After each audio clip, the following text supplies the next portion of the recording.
JR, nakalagay na ba ang mga gamit natin sa kotse? Yes pa, kanina pa po. Naghihintay na lang tayo sa pagdating nila Rafa at Emilia. Tawagan mo na at sabihin mo magmadali na sila. Tsak kanina pa naghihintay ang mama mo. Mamaya, wag mong kakalimutan na bibili pa tayo ng bulaklak. Alam mo naman na paborito ng mama mo yon. At tsak kikiligin yun sa tuwa. Ako pong bahala doon pa. Nakapag-advance order na ako kahapon pa. Dadaanan na lang natin ngayon. Eto na nga pala yung paboritong balabal ninyo. Oo nga pala. Mabutit pinaalala mo. Tsak magtatampo ang mama mo kapag nakita niyang hindi ko ito dala. Lalo ngayon at malamig doon. Siya kasi mismong naggaganchilyo nito. Tiyak matutuwa si mama kapag nakita niya kayo mamaya. Alam kong miss na miss ka na rin niya.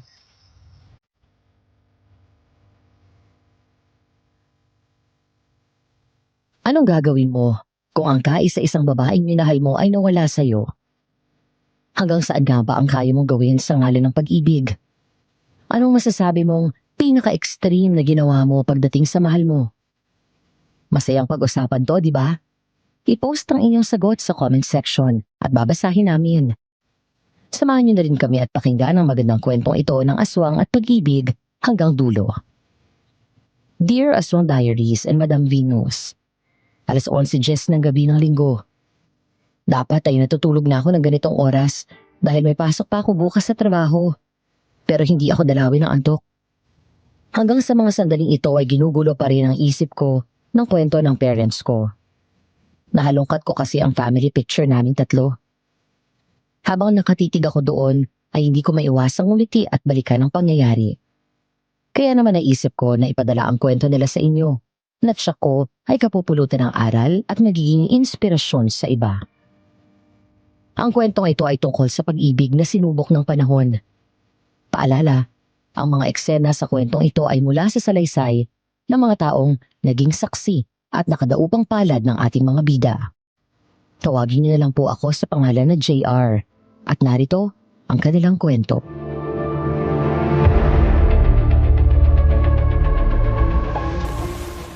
Mahal, sandali lang. Baka dumating na si nanay at malaman niya tumakas ako. Sabi mo mamayang gabi pa ang uwi niya. Maaga pa oh. 4:00 pa lang. Dito ka na muna. Ikaw talaga napakapilyo mo. Paano kapag nabuntis ako? Yun nga ang plano ko eh. Pero para kapag nagkaanak na tayo, wala na magagawa si Kapitana. Magpapakasal tayo. Alam mo naman ang nanay mo. Takot na madungisan ang reputasyon niya. Siyempre, hindi niya gugustuhin na maging dalagang inang anak niya. Mahal, magtana na lang tayo.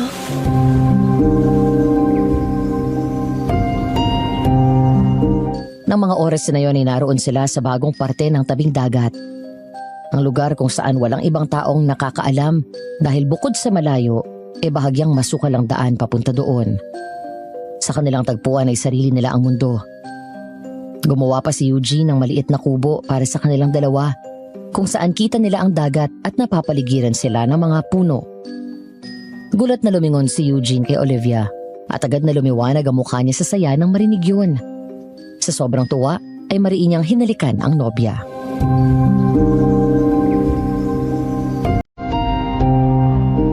Talaga? Pumapayag ka na sa ano ko dati? Oo. Naisip ko rin kasi, kilala ko si nanay. Kahit mabuntis mo ako, hindi pa rin siya papayag na magpakasal tayo. Balang araw, mapapatunayan ko sa nanay mo na nagkamali siya sa panguhusga sa pagkatao ko. Makakaahon ako at hindi ako habang buhay na mahirap. Makakatapos ako ng pag-aaral at magiging engineer ako. Kaya kitang bigyan ng magandang buhay. Pasensya ka na sa nanay ko, ha? Huwag mong isipin yun. Nga pala, tignan mo tong ginagansilyo ko. Kahapon ko pa lang ito sinimulan eh. Ibibigay ko kagad sa iyo to kapag natapos ko. Talaga? Akin yan? Ano ba yan? Basta, saka mo na malalaman kapag binigay ko na sa iyo.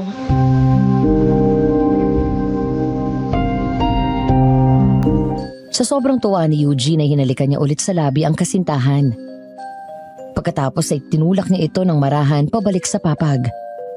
Muli ay binigay ni Olivia ang sarili sa kanyang nobyo.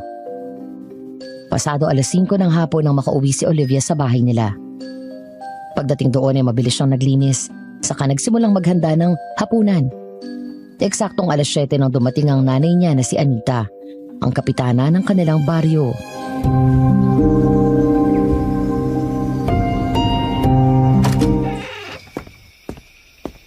Anong ginawa mo habang wala ako? Baka tumakas ka na naman at nakipagkita ka sa lalaking yon, ha? Hindi po, Nay. Nandito na ako sa bahay. Bakit hindi mo pa rin natapos yung pinalalabhan ko sa'yo? Nalibang po kasi ako sa ginagantsilyo ko, Nay. Pasensya na po. Gigising na lang ako bukas ng maaga. Lalaban ko bago ako pumasok sa trabaho. Hindi na. Palalabhan ko na lang yan kay Pasing. Matulog ka na matapos mong hugasan itong mga pinagkainan natin. Opo.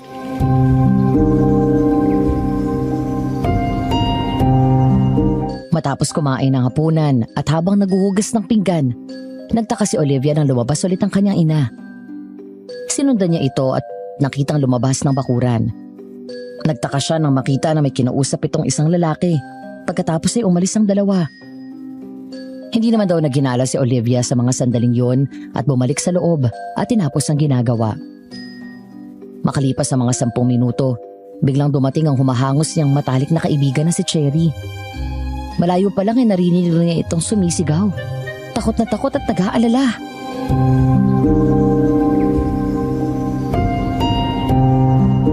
Olivia! Olivia! Ate Cherry, bakit para kayo nahabol? Anong nangyari? Si Eugene. Ha? Naroon sa dalampasigan at binubugbog ng tanod ng nanay mo. Ano? Nagmamadaling tumakbo si Olivia kasama si Cherry. Pagdating sa dalampasigan, malayo pa lang ay nakita na niya ang kanyang ina na nakatayo. Nanunood at nakapamewang. Habang may 4 na lalaking bumubugbog kay Eugene. Tadyak, suntok, palo ng yantok na kahoy ang tinatanggap nito. Kasabay ni Olivia na dumating ay ang tatay ng binata na si Mang Noel. Lakasan niyo pang suntok at palo dyan ang magtanda! Lumpuhin niyo! Nay! Tama na! Nay! Olivia! Anong ginagawa mo dito? Tama na! Lumayo ka sa lalaking yan! Sinabihan na kita na wag kang makikipagkita sa hampas lupang mangingisda na yan! Pero sinuway mo ako! Ano akala mo? Hindi ko malalaman na nakipagkita ka sa kanya kanina at may namagitan na sa inyo?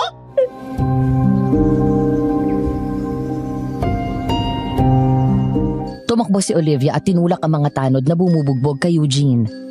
Wala na itong malay habang duguan na ang namamaganit ang muka.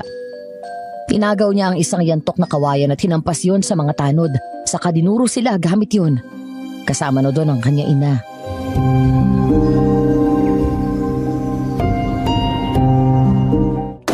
Lumayo kayo! Layo! Eugene! Eugene, gumising ka! Eugene! Anong ginawa mo, Nay? Olivia! Lumayo ka sa lalaking yan! Kunin niyo si Olivia! Sige! Subukan mo palapitin ang mga tanod mo! Iahampas ko sa kanila to! Hindi ka nababagay sa kanya! At anong ibubuhay niyan sa'yo? Hindi kita pinlaki ng maayos para lang mapunta ka sa ganyang uri ng tao! Masyado kayo mapagmataas, Nay! Sumusobro na kayo!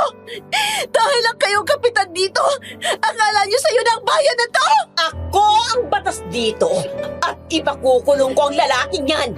Magsasampa ako ng kasong rape! Tingnan ko lang kung makalaya pa yan! Wag, Kapitana! Nakikiusap ako! Ilalayo ko na ang anak ko! Pero Mang Noel! Ipinapangako ko, nalalayo kami ng anak ko. Huwag niyo lang siyang ipakulong! Sasama po ako sa inyo! Hindi! Lumayo ka sa anak ko!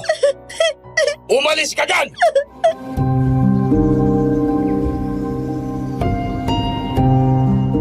Naitulak ni Mang Noel si Olivia palayo kay Eugene at niyakap ang anak ng mahigpit.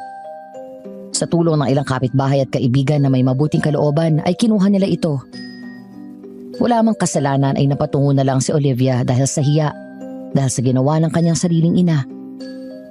Doon sa kanilang baryo kilala si Anita o mas kilalang Kapitana dahil sa kanyang masamang ugali. Salbahe, mata pobre, May kaya sa buhay kaya ganun na lang ang pagmamaliit niya sa mga taong mas mababa ang antas ng buhay kaysa sa kanila.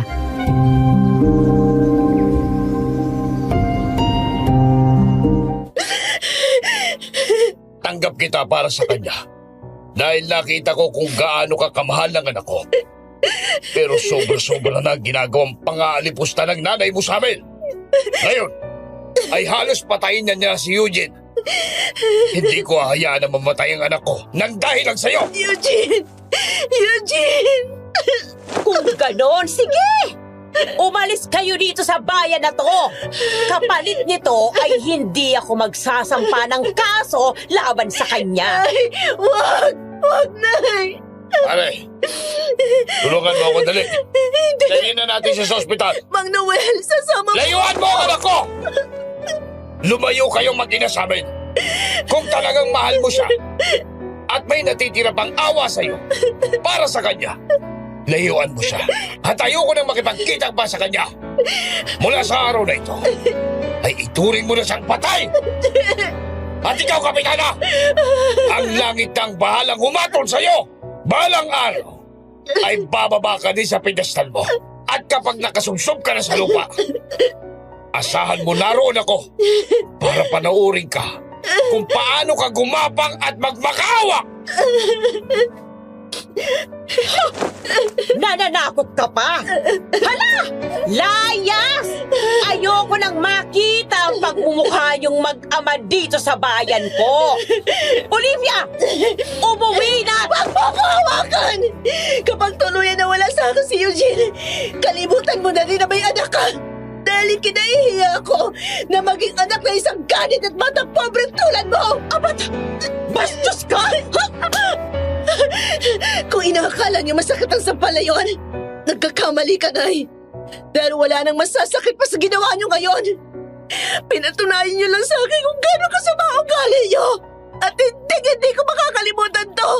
Hindi kita mapapatawad!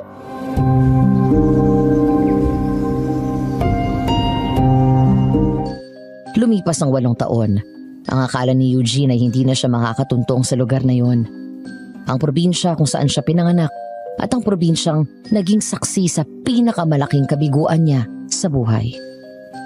Pagdaan ng SUV na minamaneho sa arko papasok ng barangay, ay agad lumingon sa paligid ang tingin ni Mang Noel.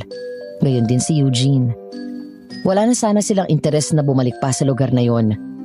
Hanggang sa isang balita ang narinig nila mula sa pinsan na si Cherry na kumuha sa kanyang atensyon. Ang lupang kinatatayuan ng bahay ni Kapitana Anita ay binibenta na nito. Binili ni Eugene ang lupang yon at gumamit siya ng dami para hindi malaman ng matapobreng matanda.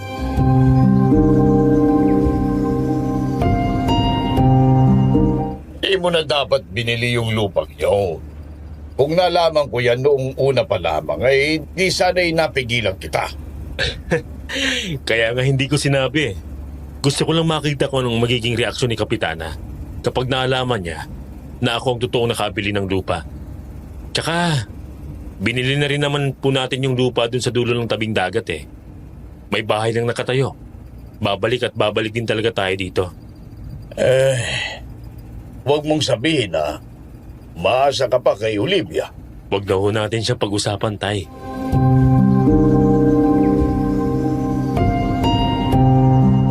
Sa bawat tao na nadadaanan nila ay hindi maaring hindi lilingon sa magarang kotse na dumadaan na yon. Habang binabagtas ang daan papasok, ay napansin agad ni Eugene ang mga babaeng nagluluto sa kanilang mga bakuran. Hanggang sa nakarating sila sa bagong tayong bahay na naroon sa isang parte ng lupa na nabili niya. Ang lugar na dating tagpuan nila ni Olivia. Pagpasok pa lang ng garahe ay ang nakangiting mukha na ng pinsan na si Cherry ang sumalubong sa kanya.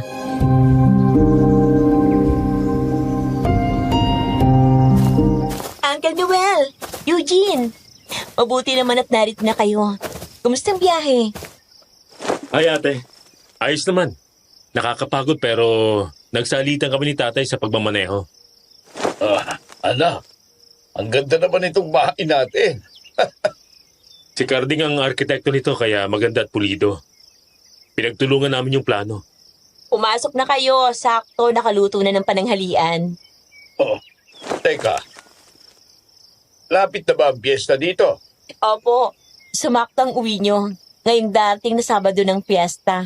Oo nga pala, no? Limot na limot ko na.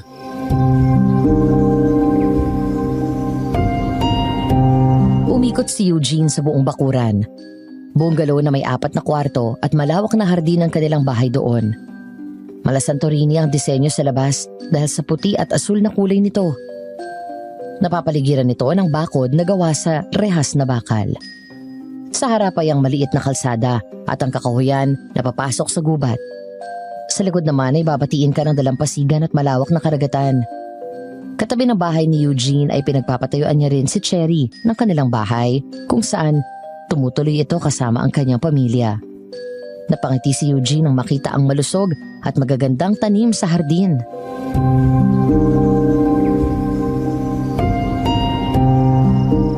Ate, may napansin ako kanina. Di ba dito sa bahay natin mula pa noon, nakasanayan na natin ang mga lalaki talagang nagluluto? May okasyon man o wala. Bakit kanina puro mga babae nang nakikita kong nagluluto sa labas ng bahay nila? Halika na. Pumasok na tayo sa loob. Dito ko ipaliliwanag ang lahat. Bakit ate? May nangyari ba? Marami nang nagbago sa baryong to. Anong ibig mong sabihin? Ilang buwan lang ang nakalipas. Mula ng araw na umalis kayo dito at lumuwas ng Maynila. Doon nagsimulang mamatay ang mga kalalakihan dito. Ano? Bakit daw? Dahil sa aswang. Aswang? Nagbibiro ka ba? Sana nga biro lang ito pero yun ang totoo. Sa pagsikat ng unang kabilugan ng buwan ng taon, sa loob ng 2 o 3 araw, hindi bababa ng 7 ang mga lalaking natagpuan na patay. Ayon sa mga matatanda, isang aswang daw ang may sala. Ang tawag sa kanya ay sangiban. Isang klase ng aswang na minsan sa 1 taon lang kung kumain ng tao at puro lalaki ang kanyang biktima. Ang kwento nila, dahil daw nakakakuha ang gaya niya ng kakaibang lakas kapag kumakain ng laman ng loob ng lalaki. Yung pinakamagaling magluto dito ng mga kalalakihan, sila Kuya Dennis, Mang Pilo, Mang Art, at yung iba pa, wala na silang lahat. Patay na. Sumama sa paghahanap ng aswang, pero umuwing bangkay. Kaya ba mga kababaihan na ang nagluluto ngayon? Ganun na nga. Dahil sila na lang ang natira. Kaya sa piyesta, tsak ganun ang mangyayari. Kayo lang ang nag-iisang albularyo dito sa baryo natin, Uncle. Nung umalis kayo at dumating ang aswang, maraming nagalit kay Kapitana nang malaman nilang ginawa niya sa inyo, lalo na kay Eugene. Siyang sinisisi ng mga tao dahil nakapasok ang aswang. Ay, mahal ko ang bayan na ito. Kaya kahit wala na ang asawa ko ay nananatili kami dito ng anak ko, ni Eugene.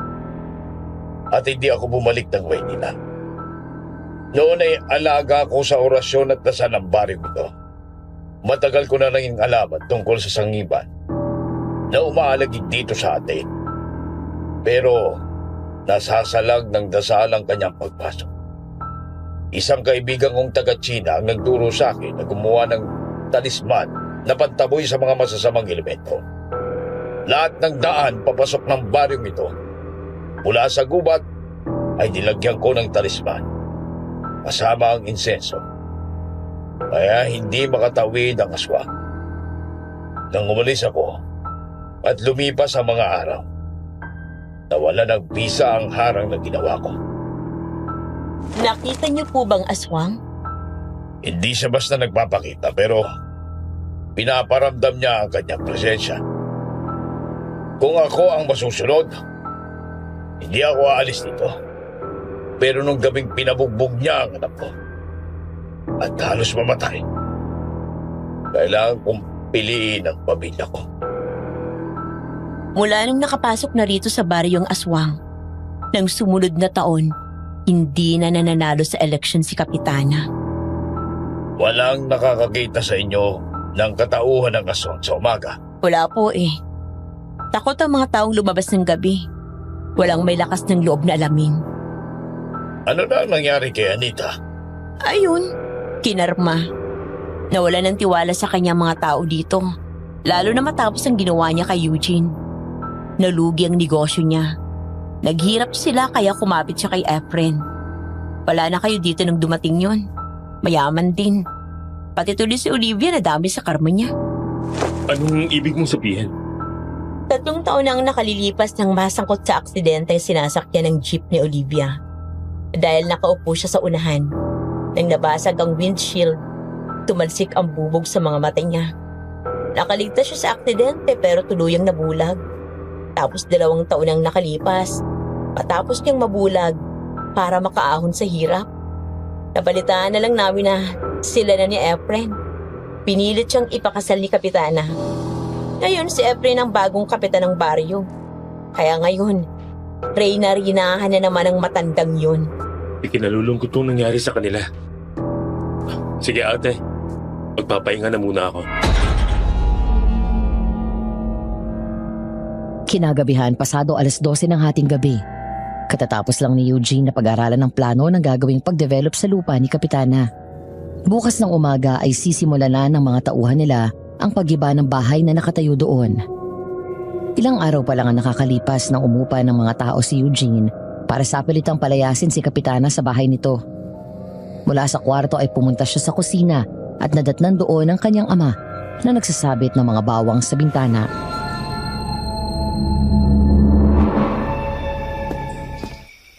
Oh, Tay, ano pa yung ginagawa nyo? Ang akala ko tulog na kayo. Di ako makatulog at may nararamdaman akong kakaiba sa paligid. Paanong kakaiba? May nagmamadpad sa atin. Sigurado po kayo? Anak, huminto lang ako ng paggagamot. Pero hindi ibig sabihin ay wala ng abilidad ko bilang albularyo. Wala pa pagkabata ay dala ko na ito. Kung ganun, nasa na siya? Nasa paligid at hindi mapirmi sa isang lugar. Umiikot sa paligid itong bahay.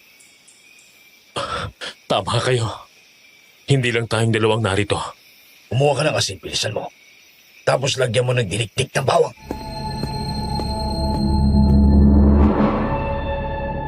Mabilis na sumunod si Eugene. Nang matapos ang pinapagawa ng ama, ay nilagay niya yun sa isang garapon, saka nagmamadaling bumalik sa kwarto. Doon lang niya naalala na hinayaan niyang bahagyang nakabukas ang bintana para pumasok ang malamig na hangin mula sa tabing dagat. Lumapit siya sa bedside table at binuksan ang drawer, saka kinuha ang baril. Nang umangat ang tingin, nagulat si Eugene at biglang napaatras nang makitang may isang nilalang na nakasilip doon at nakatingin sa kanya. Nakangisi, nakakatakot ang mukha. Malaking lalaki, mahaba ang kulay puting buhok nito. Nalilisik ang kulay dilaw ng mga mata. Kulubot ang balat sa mukha pero malaki ang katawan. Ang mga pangil niya ay matatalas, ganon din ang kanyang kuko.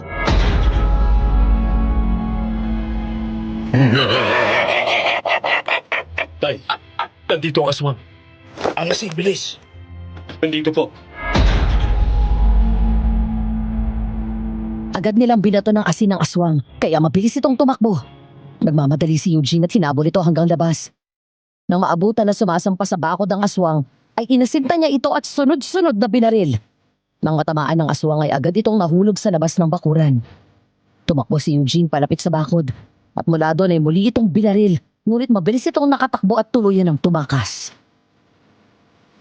Nang sumunod na araw, sa kabila ng nangyaring pagpasok ng aswang sa bakuran ng bahay ni Eugene, maaga pa rin silang nagising kinabukasan. Gusto daw kasing mamalengke ni Mang Noel at bumili ng mga sariwang seafood, kaya sumama siya kay Cherry. 9:00 na ng umaga nang makabalik ang dalawa. Bumaba lang daw ng kotse si Cherry, tapos ay dinaanan si Eugene sa bahay. Mula doon ay nagmamaneho na sila hanggang sa bagong lupa na nabili, kung saan sinisimula ng baklasin ang bahay ng dating kapitana. Pagbaba ng sasakyan, narinig nilang nagulat ang mga dating kapitbahay nang makilala sila.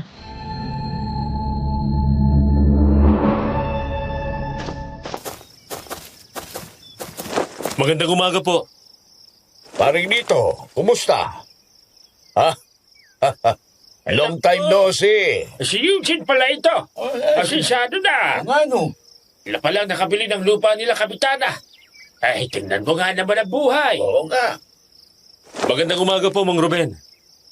Balita ko, ikaw ang foreman. Aba, Eugene.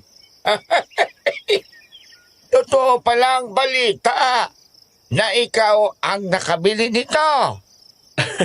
Opo, Ay, nako. Ay, mabuti naman kung ganoon. Buti na lang at ako ang kinuha ni Jerry ng foreman. Kahit paano ay kumikita na uli.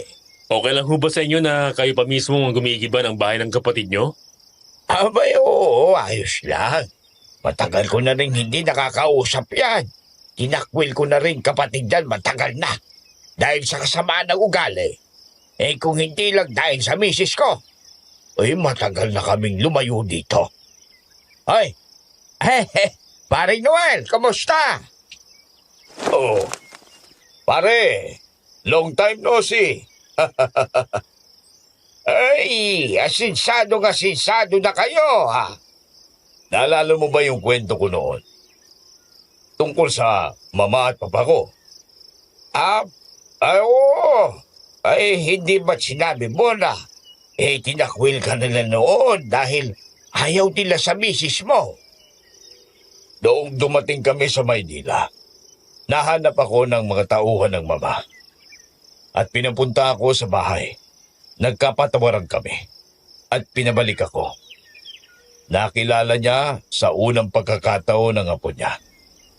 Kaya noon ay umayos na ang buhay namin ng magkama. Nang gumaling si Eugene at makalakad uli, pinagpatuloy niya ang pag-aaral hanggang sa nakagraduate ng pagiging engineer. Ngayon ay mataas na ang posisyon niya sa kumpanya ng papa. At balang araw, siya na ang tuluyang hahawak nito. Aba, tignan mo nga naman. Ang pagpapala ng Diyos Masaya ako para sa inyo.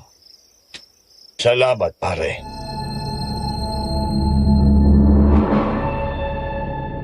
Si Mang Ruben ay bunsong kapatid ni Aling Anita at kaibigan din ni Mang Noel.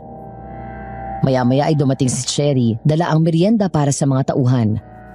Sumunod naman na dumating ang dating kapitana na baka sa mukha ang matinding gulat nang makitang ginigiba na ang bahay niya. Pero agad siyang natigilan ng paglingon nito ay nakita si Eugene na hindi agad nito nakilala.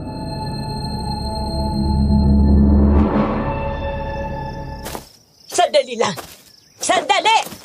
Anong ginagawa niyo sa bahay ko? Bakit niyo ginigiba? Pinapagiba ho ng may-ari. May itatayo kasing private villa dyan. Pero bahay ko yan! Binenta niyo na, diba? Ibig sabihin, hindi na sa inyo at may karapatan ng bagong may-ari na gawin ang gusto niya sa lupa niya. Teka nga, bakit ba ikaw ang humaharap sa akin? Nasaan ba yung may-ari nito? Putak ka ng putak, ate. Hayan, at nasa harapan mo na ang bumili ng lupa. Si Eugene at si Paring Noel. Ano? Nagbibiro ka ba? Paano mangyayari yun? Hindi maaari ito. Magandang umaga ho. Mang Ruben, sabihin niyo sa mga tao natin, tuloy-tuloy lang ang trabaho. Yes, engineer.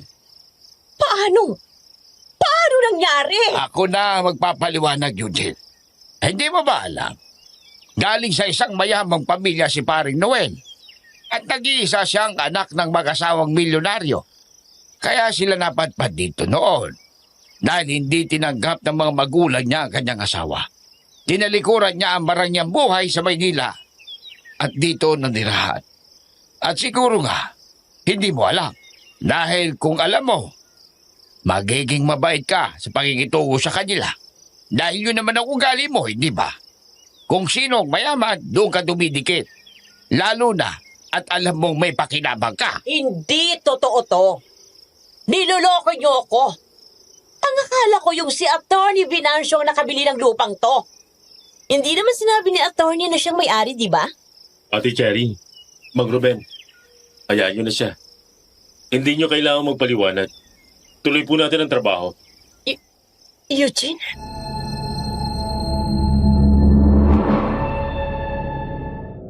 Natigilan si Eugene nang marinig ang boses ni Olivia. Nang lumingon siya, naroon sa kanyang likuran ng babae. May hawak na tungkod habang nakahawak sa balikat ng isang batang lalaki.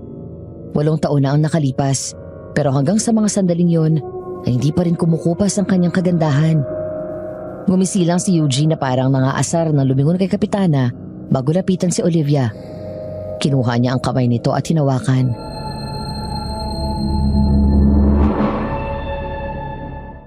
Kumusta, Olivia? Ikaw ba talaga yan? Oo, buhay na buhay ako. Kumusta ka na? Balita ko kay Ate Cherry asensado ka na. Ayos lang. Ikaw, kumusta ka na? Eto, nakita mo naman, bulag na. Eto palang anak ko. JR anak, bumati ka. Magandang umaga po. Ako po si JR. Ikaw, anong pangalan mo? Hi, ako naman si Eugene. Mama, pareho po ka. Shh! Ang ingay mo. Pasensya ka na ha, makulit talaga to. Ma, si Efren parating na. Halika na. Hanggat hindi ka pa niya nakikita, baka bugbugin ka na naman ng halimaw na yan. Sige Eugene, una na kami. Bye.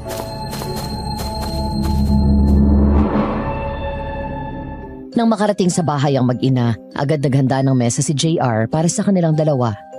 Sa murang edad na 8 taong gulang, maagang natuto ang bata sa responsibilidad. Siya ang tumutulong sa ina sa gawaing bahay at nagsisilbing mata nito. Pero hindi naging hadlang kay Olivia ang kapansanan. Natuto siyang kumilos sa bahay kahit na walang nakikita. Kapag naman nasa eskwelahan ang anak at walang alalay sa kanya kapag nagluluto, pinagdadala siya ng pagkain ng asawa ng kanyang tsuhin. Samantala inalalayan si Olivia ng anak na maupo, saka sila nagsimulang kumain ng almusal. Doon na nag-usisa si JR tungkol kay Eugene.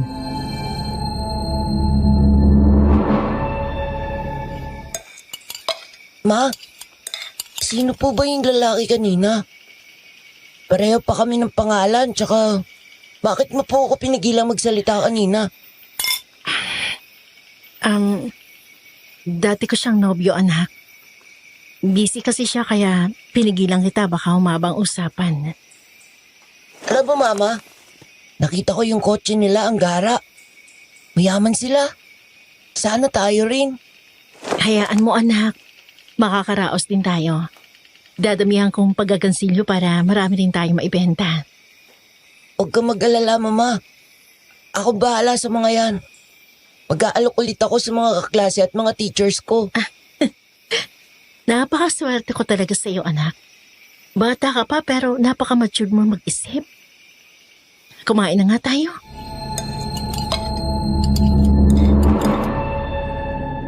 Habang nasa kalagitnaan sila ng pagkain ng almusal, ay pareho silang natigilan nang dumating si Efren, ang asawa ni Olivia, na kahit kailan ay hindi niya nakasundo at itinuturing na asawa.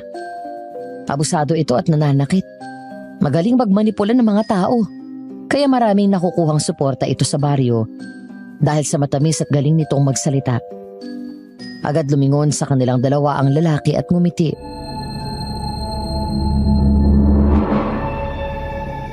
Kanina pa kayo nakauwi? Kani-kanina lang. Bumili ako ng 1 kilong baboy sa palengke. Ikaw na bahala magluto. Ang dami naman yan. Kaming dalawa lang naman ni JR ang uubos niyan eh.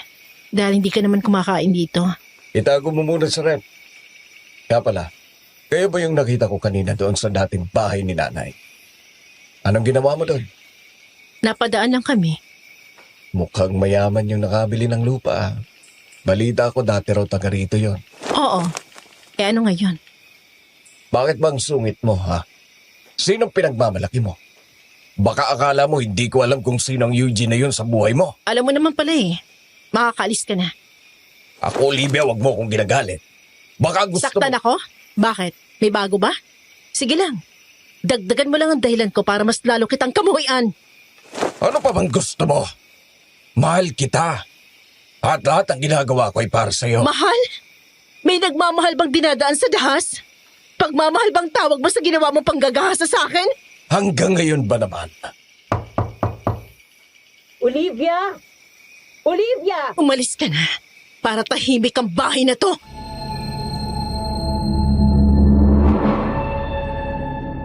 Tumayo si Olivia at dumiretso sa pinto. Nang hawakan siya ni Efren ay agad niyang binawi ang braso, sabay tulak sa asawa palabas ng bahay. Bumungad sa kanila ang nanay niya. Nang magtangka itong pumasok ay agad tinulak ni Olivia ang pinto at humarang para hindi makaraan ang nanay niya. Sumimangot si Aling Anita at nagpupumalit pumasok pero hindi siya natinag.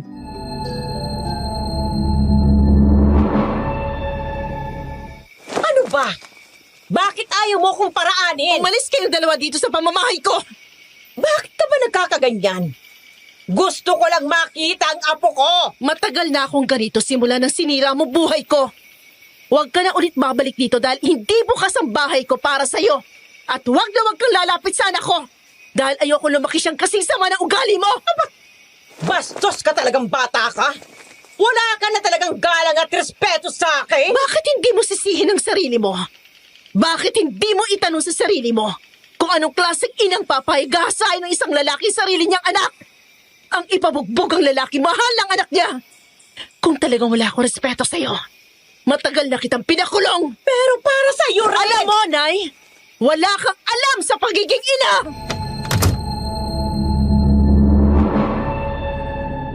Binagsak ni Olivia ang pinto at kinandado yun. Nanginginig ang mga kamay niya sa galit at sunod-sunod na bumagsak ang luha niya habang inaalala ang lahat ng pinagdaanan niya sa buhay dahil sa sariling ina. Mula nang paglayuin sila ni Eugene hanggang sa kung paano nito pinilit si Efren sa kanyang buhay.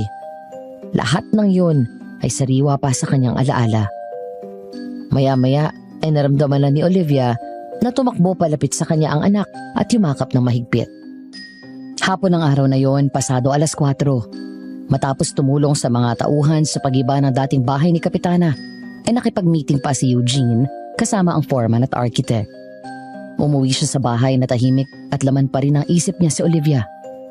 Doon napagtanto ni Eugene na hindi pa rin nawawala ang epekto nito sa kanya. Mula kanina ay hindi nawala sa isip niya si Olivia. Ilang sandali pa ay lumapit si Cherry at tinabutan siya ng isang basong juice.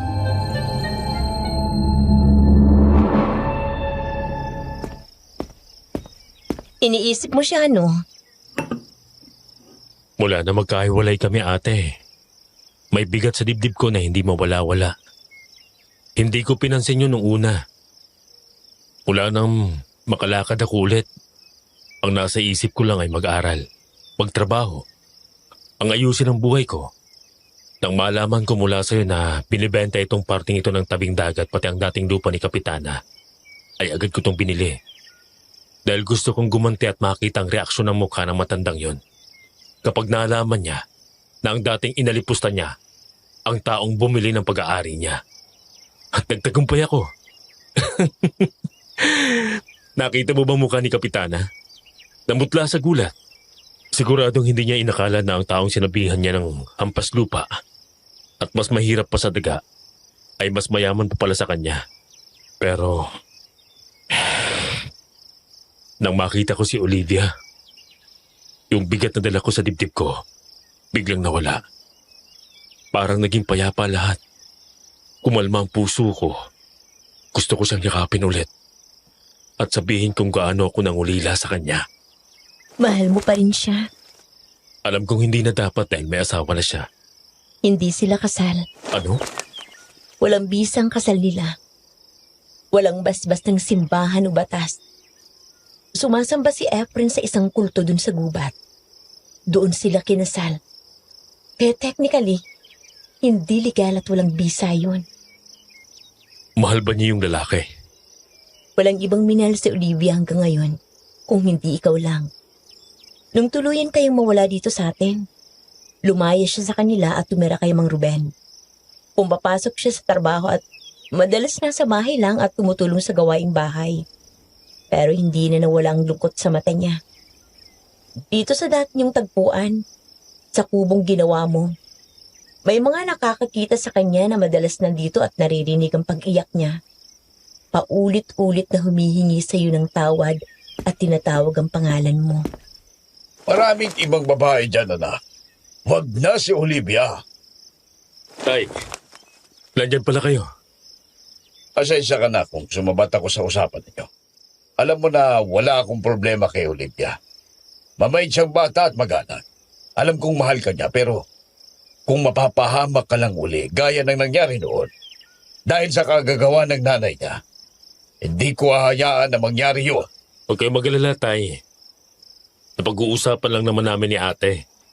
Alam ko rin na mahal mo pa rin siya, anak. Pero sana ngayon, isipin mo muna ang sarili mo. Salbahe si Anita, walang puso ang babae niyo.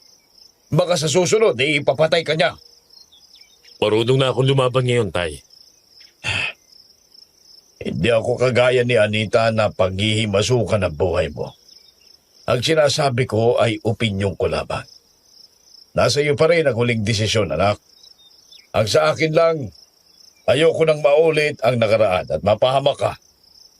Nawala na ang nanay mo sa akin. Ayokong pati ikaw ay mawala sa akin. Salamat, Tay.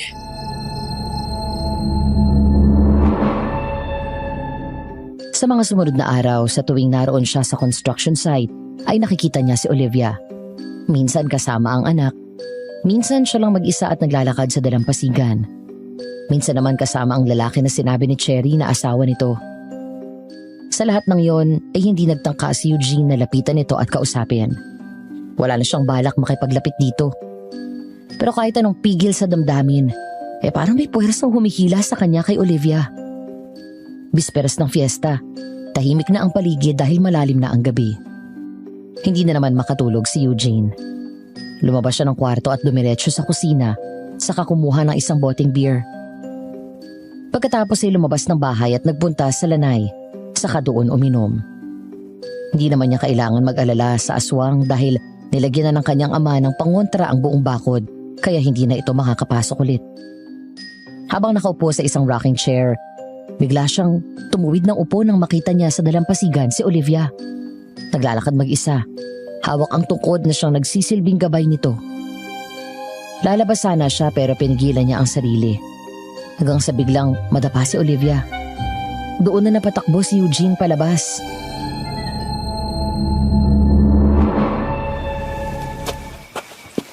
Olivia?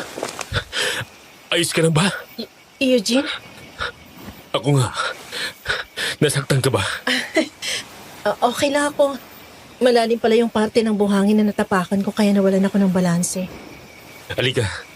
Tumayo ka. Kumapit ka sa akin. Salamat. Nang magpatuloy sa paglalakad si Olivia ay sumabay si Eugene. Dahil ilang beses siyang muntikang madapa, kinuha niya ang kamay nito at pinakapit sa kanyang braso at inalalayan. Habang naglalakad ay hindi maiwasan ni Eugene na lihim na titigan si Olivia.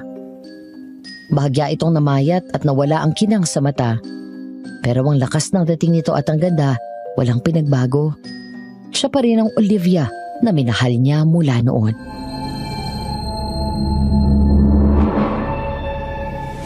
Saan ka pupunta? Gabi na. Tapos wala ka pang kasama. Wala, naglalakad-lakad lang. Hindi ako makatulog eh.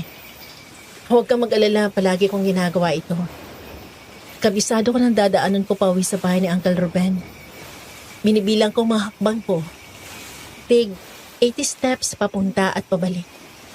Tapos kapag may narinig na ako hampas ng alon sa bato, ibig sabihin nandun na ako sa bahay. Paano kapag natsyempohan ka ng aswang? Baka kung mapano ka pa. Hindi naman bilog ang buwan ngayon eh. Hindi yung basta lumalabas sa ganitong panahon. Kahit na, hindi mo pa rin masabi. Nasaan bang asawa mo at hinahayaan ka dito mag-isa? Sa barangay. Doon na halos nakatira yun, tsaka mabuti na yung wala siya rito. Ayokong kasama yun, kaya kapag umuwi sa amin, pinapalayas ko. Hindi ba kayo magkasundo? Hindi ko mahal si Efren. Ipinilit lang siya sa akin ni nanay. Sa madalit masakit na salita, binugaw ako ng sarili kong ina sa kanya. Pinersa niya ako na may mangyari sa amin. Tapos ayun, kasal-kasalan sa relihiyon niya. Pasensya ka na sa sasabihin ko. Pero walang hiyayang nanay mo. Hindi na ako nagulat sa sinabi mo. Halos patayin nga niya ako eh. Totoo naman ang sinabi mo. Kahit ako na sarili niyang anak, sinusupa siya. Siya ba ang tatay ng anak mo? Hindi. Minahal mo bang tatay niya? Oo. Minahal ko ng sobra. Kaya pala kahit kailan, hindi mo ako dinalaw nung sa ospital. Nakahanap ka pala agad ng kapalit ko. Ha? Eugene, hindi ganun yun. Alam mo ba nung pinabugbog ako ng nanay mo, nalumpo ko. Ha? Ano? Mula dito sa Provincial Hospital, ay kailangan akong dalhin sa Maynila para doon matingnan ng espesyalista. Sinubukan naming sampahan ng kasong nanay mo, pero nalusutan niya at nasuhulan ng hepe kaya walang nangyari sa kaso. Inaasahan ko na kahit papaano gagawa ka ng paraan para mahanap ako. Pero kahit anino mo hindi ko nakita. Hirap na hirap ako sa ospital at inaasahan ko makikita kita. Nang hindi ka nagpakita na wala na ako ng gana sa buhay.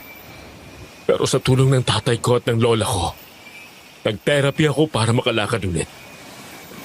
Himala na lang ng Diyos kaya ako narito.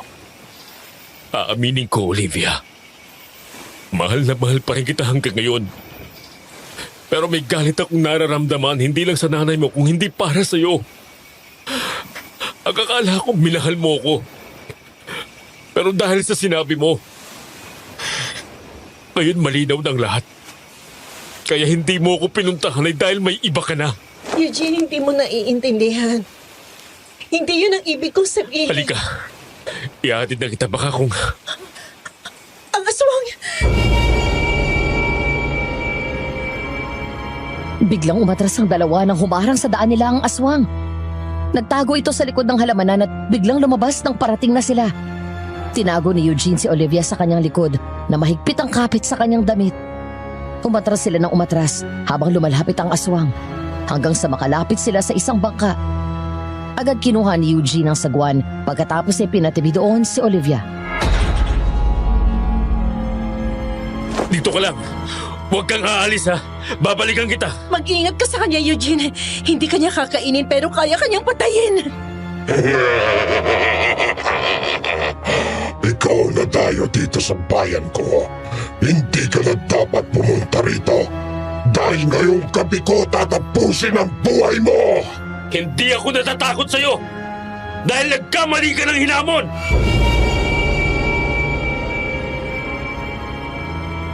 Mabilis sumugod ang aswang pero malakas na hinampas ni Eugene ang sagwan sa mukha nito.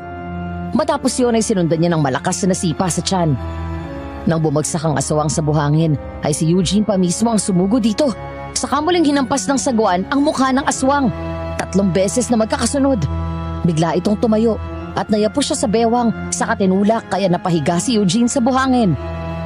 Nang sakyan siya ng aswang ay mabilis itong nagtangka na saksakin siya sa leeg gamit ang mataalas nitong kuko.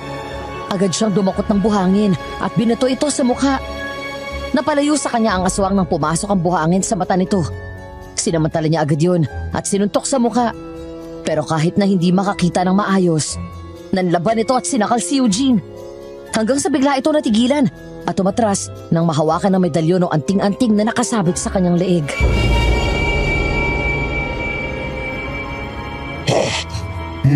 May medalyon. Huwag mong ilapit sa akin yan! Sabi ko na sa'yo na nagkamali ka ng kinalaban. Huwag! Lumayo ka sa akin! Hoy! Bumalik ka rito! Hinabol ni Eugene ang aswang. Hinampas niya ito ulit ng sagwan kaya napaupo ito. Gamit pa rin ang sagwan ay tinulak niya ito papunta sa dagat. Ang isa sa pinakakinatatakutan ng aswang. Dahil ayon sa mga matatanda, ang dagat daw ay sumisimbolo ng kalinisan at proteksyon. Sa makatuwid ay tinuturing niya itong banal. Bukod doon ay may taglay na elemento ang dagat na isa sa kinatatakutan ng aswang, ang asin. Nang mabasa ng tubig dagat ang aswang ay nagwala ito pero hindi ito makaalis dahil diniin ni Eugene ang malapad na parte ng sagwan sa leeg nito. Papatayin din kita! Gaya na kung paano mo pinatay ang mga tao dito! Bitaw! Bitawan mo ko! Hayop ka! Hindi pa tayo tapos. Walang iya ka. Babalikan kita. Bumalik ka dito! Eugene! Eugene, ano nangyari? Olivia, ayos ka lang ba? Oo, okay lang ako. Pero ako dapat ang nagtatanong sa'yo. Narinig kitang sumigaw. Kinagat ka ba ng aswang? Hindi. Nakalmot niya ako. Halika, hatid na kita sa inyo. Nakangiting pinanood ni Eugene at Mang Noel ang parada. Umaga-umaga pa lang, nagisingin sila nito. Sa isang iglap ay namiss niya ang masayang kaganapan tuwing araw ng kapistahan doon. Maaga pa lang ay naabutan na niyang nagluluto ang kanyang ama, katulong si Cherry, nakasama ang asawa at 15 anyos na dalagang anak nito. Nung lumabas ng bakuran para manood ng parada, ay napansin niya ang mga kababaihan na nagluluto ng kanilang handa para sa espesyal na araw na yon. Sa kabila ng masaya at buhay na mood ng paligid, nakaramdam ng kalungkutan at pangungulila si Eugene sa mga kapitbahay nilang hindi na nila kasama ngayon. Patunay sa kanyang nararamdaman ay may nakita siyang isang ginang na umiiyak. Yun ang biyuda ng isang biktima ng aswang. Makikipagkompetensya na sana si Mang Noel sa mga kumpare niya kung sino ang mas may masarap na menudo at pansit sa kanila.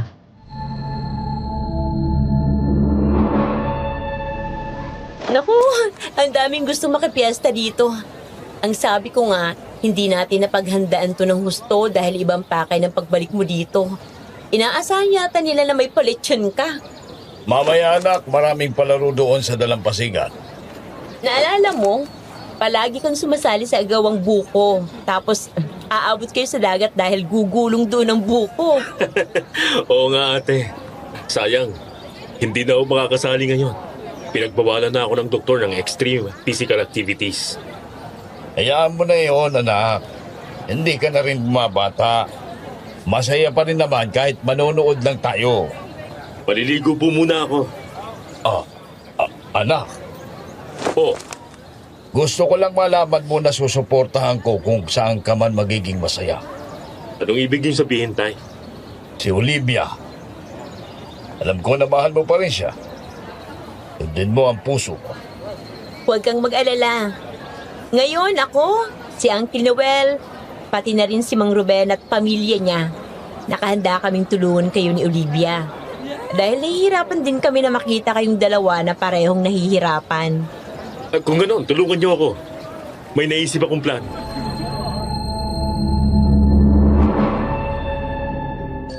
Hapon, habang ang buong baryo ay nasa dalampasigan at nanunood ng mga palaro, si Olivia naman ay nasa bandang likod lang at nakasandal sa bangka. Nakikinig at nakikitawa sa mga naririnig niyang nangyayari sa paligid. Maya-maya ay napangiti siya nang marinig ang malakas na boses ng kanyang anak na tinatawag siya habang tumatakbo palapit.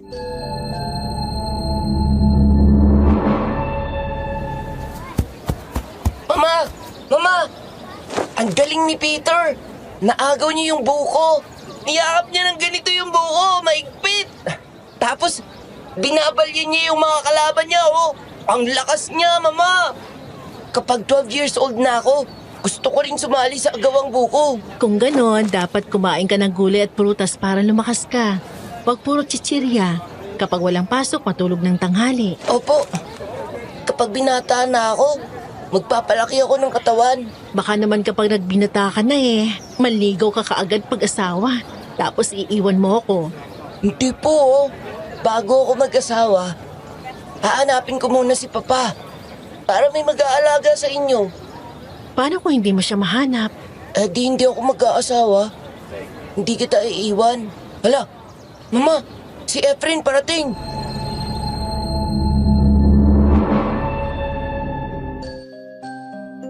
Agad nagtago si JR sa likod ni Olivia, habang pumurmal naman ang mukha niya. Ilang sandali pa ay naamoy na niya ang masangsang na amoy ni Efren. Isa yun sa dahilan kaya hindi niya ito pinapatulog sa bahay. At wala siyang pakialam kahit matulog ito sa kalye. Hindi niya matagalan ang kakaibang amoy ng katawan nito. Halikan pa lang siya nito nasusuka na siya. Naramdaman ni Olivia na hinawakan siya nito sa pisngi. Kudyat na gusto nitong humalik sa kanya. Pero agad niyang nilayo ang sarili. Sabay tulak dito palayo.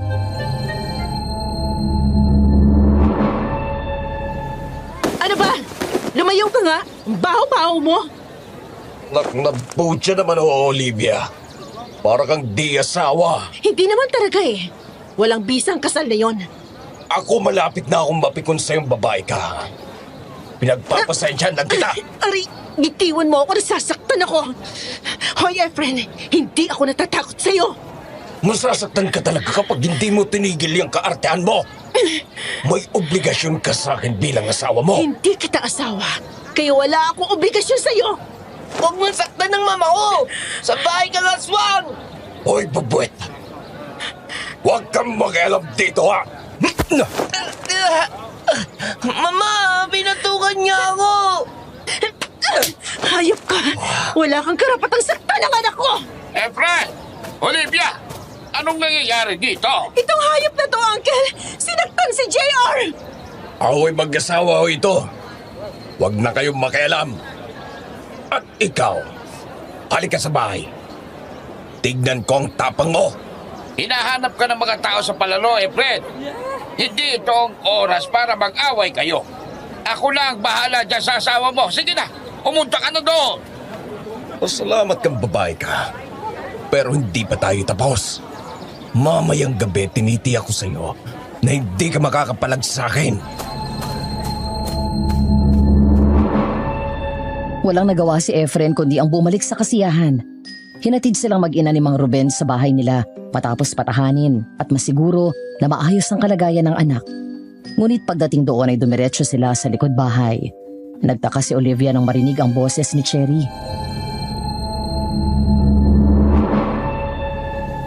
Halika, Olivia. Sumama ka sa akin. Teka, saan tayo pupunta? Paano si JR? Ako nang bahala sa kanya. Sige na, sumama ka kay Cherry.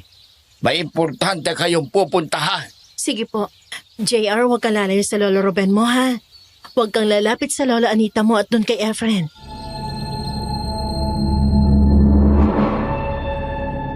Mula sa likod bahay ay naglakad sila hanggang sa makauwi sa bahay ni Eugene.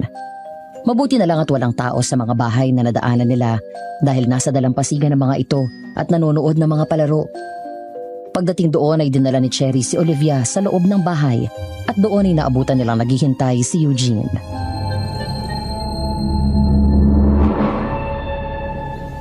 Ate Cherry, nasan tayo? Nandito ka sa bahay ko. Sa bahay natin. Eugene? Mag-usap kayo, Olivia.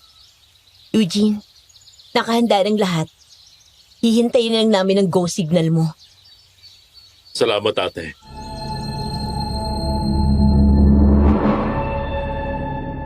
Nang umalis si Cherry, ay agad lumapit si Eugene kay Olivia at niyakap siya ng mahigpit. Nagulat ito. Natulala pero mabilis na umagos ang luha sa kanyang pisngi. Maya-maya ay narinig na lang niya ang tunog ng mahinang iyak ni Eugene. Ng mga sandaling yon ay hindi na napigilan ni Olivia ang sarili at gumanti ng yakap sa lalaking kay tagal niyang hinintay at pinagdasal na bumalik. Nang bahagyang tumayo ay kinapa ni Olivia ang mukha ni Eugene. Matapos yon ay buong puso at masuyong hinalikan nila sa labi ang isa't isa. Hindi ko na kaya magkunwari, Olivia. Mahal pa rin kita. Mahal na mahal pa rin kita. Hindi na ako yung dating minahal mo. Bulag na ako. Hindi ko na alam kung ilang beses akong ginalaw ni Efren. Hindi na ako bagay sa'yo. Wala akong pakialam. Hindi mahalaga sa akin yon. Dahil ikaw ang masigit na importante ngayon. Aalis tayo ngayon din. Ituloy natin ang plano natin noon pa. Magtatanan tayo. Pansamantala tayong lalayo dito. At pagkatapos, magpapakasal tayo. Sasama ako sa'yo kahit saan. Dahil mahal pa rin kita, Eugene. Hanggang ngayon ikaw pa rin. Walang nagbago. Mahal na mahal pa rin kita. Sandali. Ang akala ko ba mas mahal mo yung tatay ng anak mo? Ikaw ang tinutukoy ko. Ikaw ang ama ni JR. Iyon ang nickname niya kasi junior mo siya. Ano? Tatay na ako? Oo. 3 buwan mula nang umalis kayo dito. Natuklasan kong buntis ako. Kaya wala kang dapat ikagalit o ipagtampo dahil ikaw ang tinutukoy ko nung sabihin ko na minahal kong tatay ni JR. Ikaw lang ang minahal ko kaya huwag ka nang magselos. Miss na miss kita. Ako rin. Miss na kita. Kukunin ko na kayo ni JR. Hindi ako papayag na magsama pa kayo ng Efren na yon. Malaking gulo to kapag nagkataon. Wala akong pakialam. Handa ako sa kahit anong mangyari. Kung pinagana noon ng nanay mo ang pera at impluensya niya, kaya ko na rin gawin yun ngayon. Matapos yun ay muling hinalikan ni Eugene si Olivia. Mga halik na matagal nilang pinanabikan na muling matikman. Ang mahigpit na yakap na inakala nilang sa panaginip na lang nila mararamdaman. Halos mapugto ang hininga ng dalawa dahil sa malalim at mainit na halik na kanilang pinagsaluhan. Ilang sandali pa ay muli silang nagyakap ng mahigpit at matagal. Maganda ka na. Aalis tayo ngayon din. Ano? Agad? Ayokong bigyan ng panahon ng nanay mo at ang Efren na yon para gumawa ng plano laban sa atin. Basta magtiwala ka lang sa akin, Olivia. Pero paano si JR? Isasama natin siya. Magkasama na sila ngayon ni tatay sa bahay ni Ate Cherry. Saan tayo pupunta? Sa Maynila. Doon tayo magpapakasal. Nang hapon na yon, matapos ang pag-uusap ni Olivia at Eugene ay tumakas sila kasama si JR at lumuwas ng Maynila. Hindi na siya nag-isip pa at sumama na ng tuluyan. Ang kwento pa ni Cherry, nang mawala sila ay nagwala si Kapitana at Efren sa galit. Hinanap sa kanya si Olivia, pero dahil wala naman nakakita sa kanila na magkasama ng hapon na yon, madali itong nakagawa ng alibay na hindi niya nakita ang magina. Ang sinabi naman ni Mang Ruben ay sinundo ni Olivia si JR. Hindi daw masyadong pinaghinalaan ng dalawa si Eugene dahil nga mula nang bumalik ito ay hindi sila nakikitang magkasama ng mga tao. 2 araw ang pinalipas ni Olivia bago siya tumawag sa nanay niya at sinabing sumama na siya kay Eugene. Habang naroon sila sa Maynila, doon na nila pinagtapat kay JR ang totoo tungkol sa kanyang totoong ama. Mahigit 1 buwan ang mabilis na lumipas. Bumalik si Eugene at buong mag-anak niya sa probinsya kasama ang kanyang ama. Hindi pa man din tumatagal ng 1 oras ay sumugod na doon si Anita at Efren.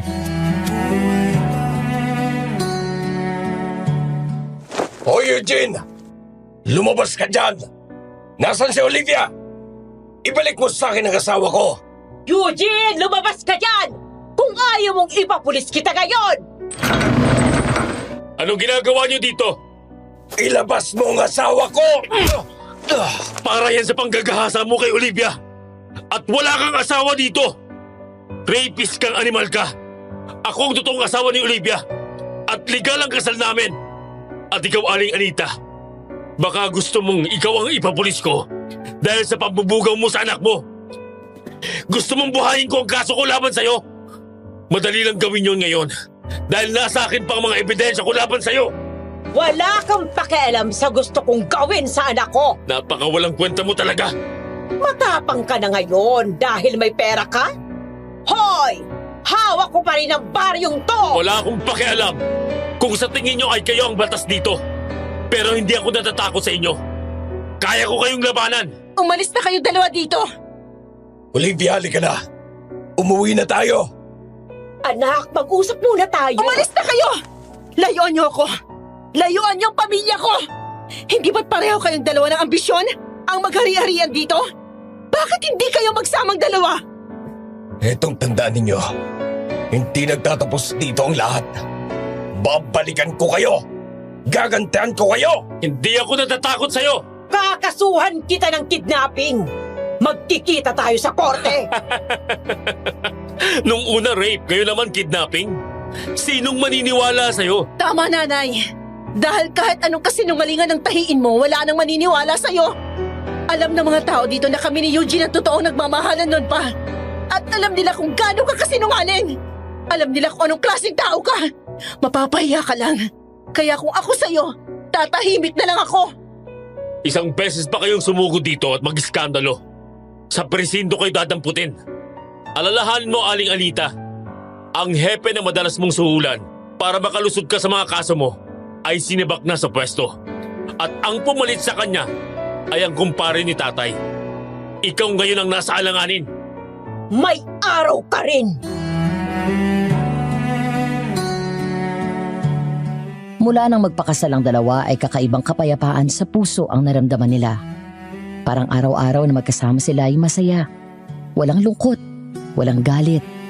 Kung malambing noon si Eugene, ay mas naging malambing siya ngayon.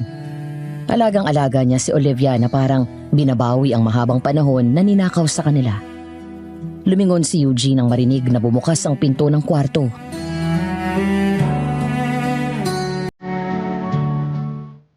Mahal, Bakit bumangon ka na? Ang akala ko natutulog ka na. nagising ako. Wala ka kasi sa tabi ko eh. Ikaw talaga. Namiss mo agad ako. Si JR. Kanina pa natutulog dun sa kwarto ni tatay. Gusto niya daw katabi ang lolo niya. Mahal, naalala mo dati? Sumasayaw tayong dalawa kapag naririnig natin malakas na alon. Gusto mong sumayaw? Ah, Hawak ang kamay, hinila ni Eugene ang asawa sa gitna ng sala. Pagkatapos ay sumayaw silang dalawa doon ng marahan. Wala man nakikita, pero hindi walang pagsisigla ng saya ang nararamdaman ni Olivia. Habang nagsasayaw ay natatawa siya dahil panay ang nakaw ng halik sa kanya ni Eugene, habang ang kamay nito sa bewang niya ay lumilikot at bumababa. Pabiro niyang tinapik ang kamay nito. Ilang sandali pa ay sinandal niya ang ulo sa malapad na dibdib ni Eugene at yumakap ng mahigpit sa kanya. sana hindi na matapos to. Nagsisimula pa lang ang buhay nating dalawa, mahal. Marami pa tayong pagsasamahan at pagdadaanan. Tatanda tayong dalawa ng sabay at malay mo. Masundan na natin na agad si JR. Mahal, salamat sa pagtanggap mo kay JR ha. Hindi mo kailangan magpasalamat. Ako ang tatay niya. Natural tatanggapin ko siya. At mahal na mahal ko kayo. Aswang! Tulog! Tulungan niyo ako!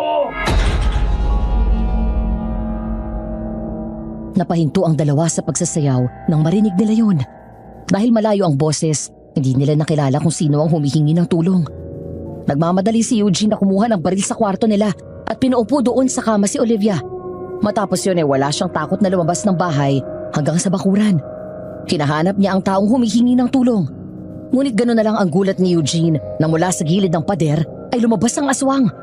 Agad siyang nakaiwas at nakaatras sa kasunod-sunod na binaril ito. Papatayin kita!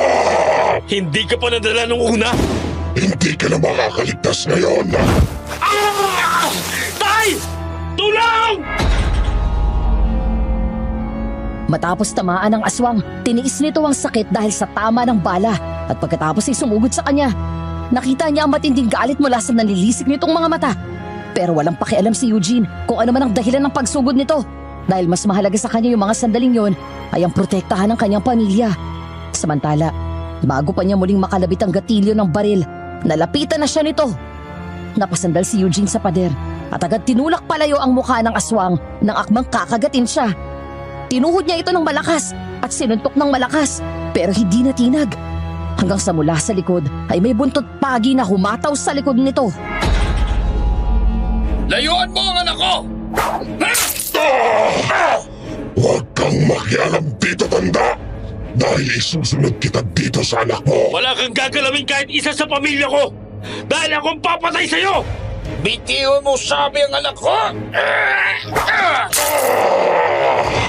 Walang iyak ka! Tay!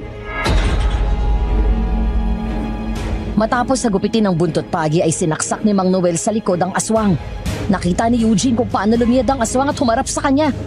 Binunot niya ang patalim at muling sinaksak ang aswang sa likod.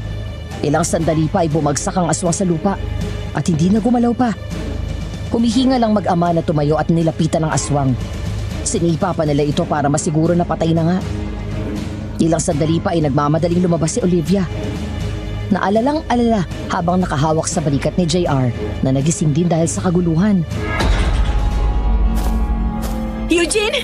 Eugene! Mahal, huwag ka mag-alala. Ayos lang ako. Wala nang aswang. Ay, salamat sa Diyos. Tumawag kayo sa barangay o kaya sa police station. Opo. Mama! Yung aswang! Hindi pa tayo tapos! Eugene! Yung pa ako! ako! Olivia! Hayop ka! Ang aswang na inakala nilang napatay na, biglang bumalikwas ng bangon at kinagat sa paa si Olivia. Agad siyang binaril ni Eugene. Tinamaan ito sa dibdib pero nakuha pang tumayo at tumakbo palayo. Sa halip na habulin ng aswang ay mas inuna ni Eugene ang asawa na agad na paupo sa takot at dumudugo ang binti. Nagmamadali niyang binuhat si Olivia papasok sa bahay at pinaupo sa sofa habang si JR ay umiiyak sa takot. Tay, tulungan mo kami! Ano gagawin natin? Kinagat niya ako! Umalma ka lang, anak. Ako nang bahala. Gagamutin natin yan.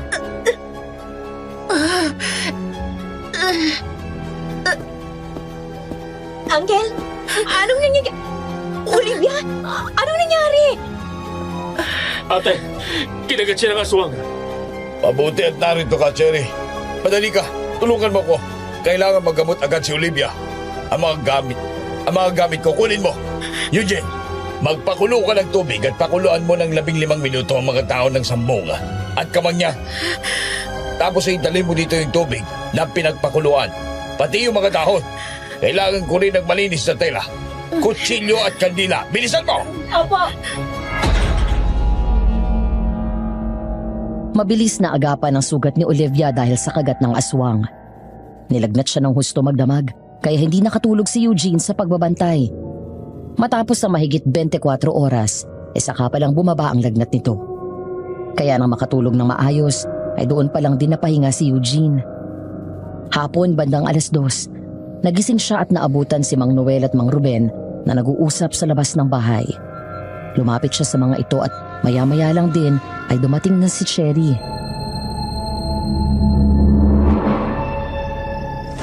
Anak, kumusta ang tulog mo?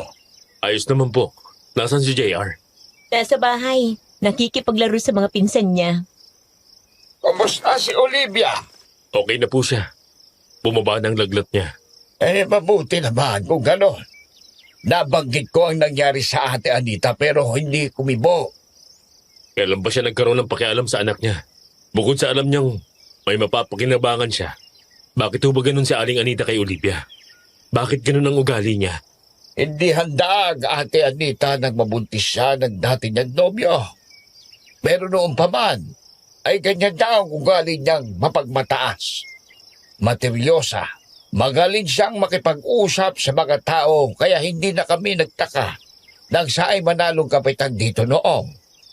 Pero napunta naman sa ulo niya ang kapangyarihan. Nang makatikim ng posisyon sa lipunan, ayaw niya nang bumaba.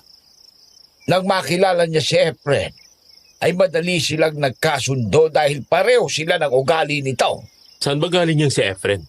Ewan, napadpad lang yan dito. Wala daw siyang pamilya eh. Oh! Eugene! Halos sabay-sabay silang napalingon nang marinig ang malakas na sigaw ni Olivia. Nagmamadaling tumakbo pabalik sa loob si Eugene. Pagdating sa kwarto, naabutan niya ang asawa na nakaupo na at nakaangat ang kamay.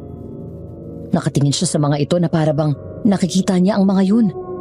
Namimilog ang mga mata na parang gulat na gulat. Hanggang sa biglang umangat ang tingin ni Olivia at tuluyan tong naiyak.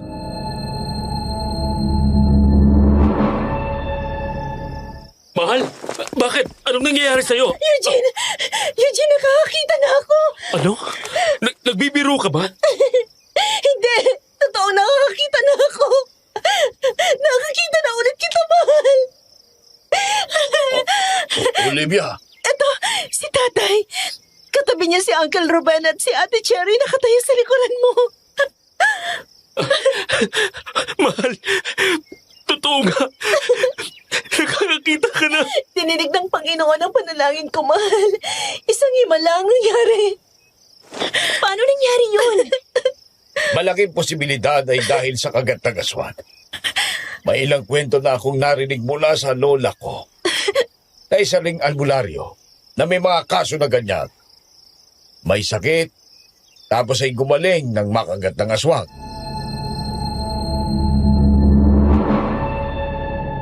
Masayang lumapit si Mang Ruben sa pamangkin at niyakap din ito ng mahigpit. Ganon din ang tuwang naramdaman ni Olivia nang biglang dumating ang anak at mahigpit na niyakap siya. Nang araw na yon ay ipinagdiwang nila ang pagbabalik ng paningin ni Olivia. Nagluto ng masarap na putahe si Mang Noel at Cherry. Habang kumakain ay pansin nila na walang gana si Olivia, pero pinagkibit balikat nila yon dahil kagagaling lang niya at baka hindi pa bumabalik ang gana nito.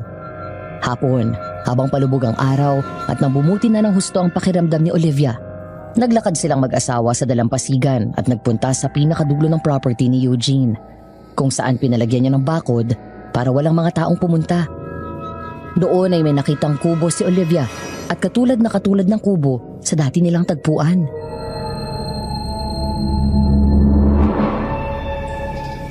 Mahal, ang gwapo mo pa rin. Ito pa rin yung mukha ng lalaki naging crush ko mula high school. Magkamukha kayo ni JR. Talaga? Nakaka-inlove pa rin? Oo naman. Ay, mahal, tingnan mo may kubo doon, oh. Gaya ng ginawa mo nun sa tagpuan natin. Sa atin ang kubo na yan. Pinagawa ko talaga para sa atin. Wow, talaga? Oo. At sinigurado ko na walang ibang makakapunta dito kung hindi tayong dalawa lang. Nga pala, may ibibigay ako sa'yo. Ano yun? Naalala mo yung sinabi ko sa'yo nung naroon tayo sa tagpuan natin? Yung ginagansilyo ko? Oo. Ito ba yun? Yan nga. Nung umalis kayo dito, pinagpatuloy ko yan hanggang sa matapos mo. Yan ang pinanghawakan ko na babalik ka sa buhay ko. At maibibigay ko sa'yo ng personal yan. Salamat, mahal. Napakaganda nito.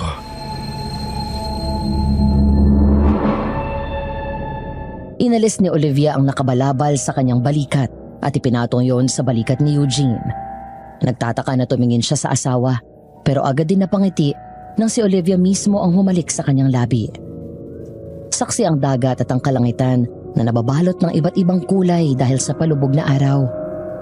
Kinulong ni Eugene ang kanilang sarili sa loob ng balabal na yon at tumugon sa mainit na halik ng kanyang asawa.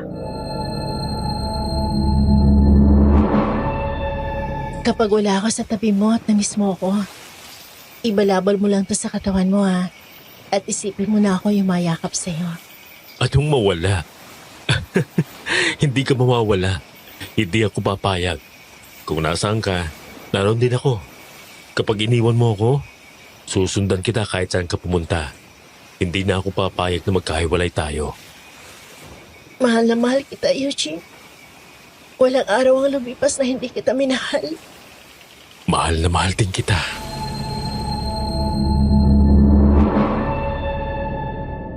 Hinawakan niya sa kamay si Olivia at tumakbo sila papunta sa loob ng kubo.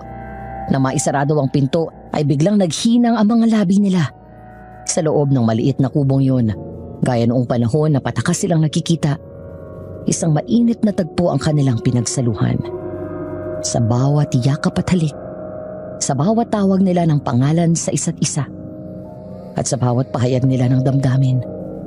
Sa lugar kung saan sarili nila ang mundo, muling sinuko ni Eugene at Olivia ang lahat sa bawat isa.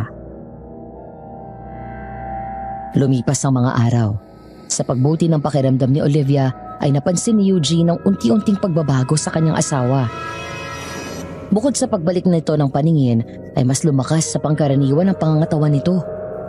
Sa kabila nito ay hindi masyadong kumakain si Olivia. Biglang-bigla ay ayaw niya ang amoy ng bawang, sibuyas at luya. Ang akala nila noong una ay buntis na ito. Hanggang isang gabi ng kabilugan ng buwan, dumating ang sandali na kahit sa panaginip ay hindi naisip ni Eugene na mangyayari. Papa! Si Mama! Bakit? Anong nangyari?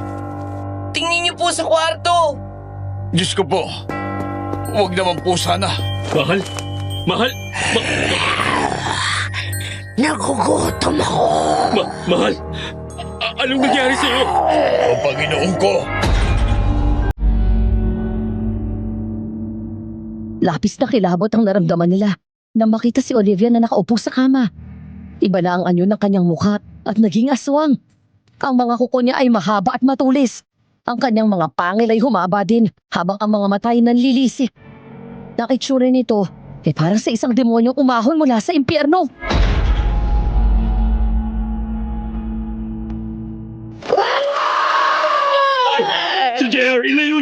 Anak, mag-iingat ka. Mama! Tawagin mo ang tita Cherry mo, bilis. Bitiwan mo ko! Papatayin kita! Mahal, gumising ka! Ako to! Si Eugene ang asawa mo! Biglang napaatras si Eugene nang sugurin siya ni Olivia. Tumakbo palabas si JR habang si Mang Noel ay may kinuha. Nang talunan si Eugene ng asawa ay mabilis itong nahawakan sa kamay, sabay tulak sa kama. Doon ay sinakyan niya ito para hindi magwala at makapanakit. Ilang sandali pa ay dumating ang tatay niya at nilagyan ng maliit na piraso ng sanga ng kahoy ang bibig ni Olivia para hindi makakagat. Matapos yun ay hinubad ni Mang Noel ang suot na medalyon at sinuot yun kay Olivia. Lalo siyang nagwala. Pero mabuti na lang at dumating si Cherry at siya ang pumigil sa paa nito. Dahil sa nangyayari ay naiyak ang lahat at sabay-sabay silang nagdasal habang patuloy na nagwawala si Olivia. Mahal, alam kong naririnig mo ako. Tulungan mo kami. Tulungan mong sarili mo. Sabayan mo kami ng dasal. Our Father in heaven, hallowed be your name. Your kingdom come. Your will be done on earth as it is in heaven. Lumaban ka, Olivia! Lumaban ka para sa asawa at anak mo! Habang nangyayari yon ay nilabas ni Mang Noel ang isang bote ng langis. Nilagyan sa noo si Olivia at ang paraan ng pagpahid nito ay pakrus.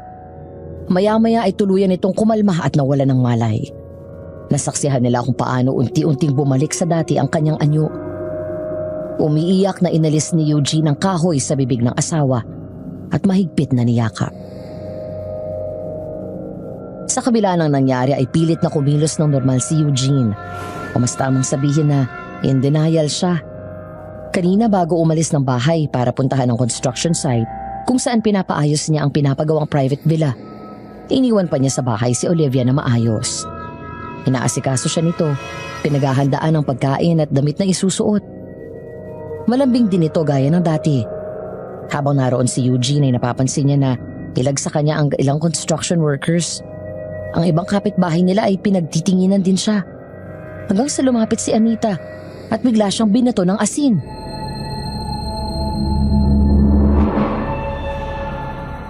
Ano ba? Lumayas ka dito sa bayan namin, kampo ni Satanas! Ikaw ang aswang na pumapatay dito! Ano? Anong pinagsasabi mo dyan? Siya yun! Mga kasama! Siya ang aswang! Ate! Anong kalokohan na naman ito? Lumayo ka dyan, Ruben! Ako ang aswang? Talaga?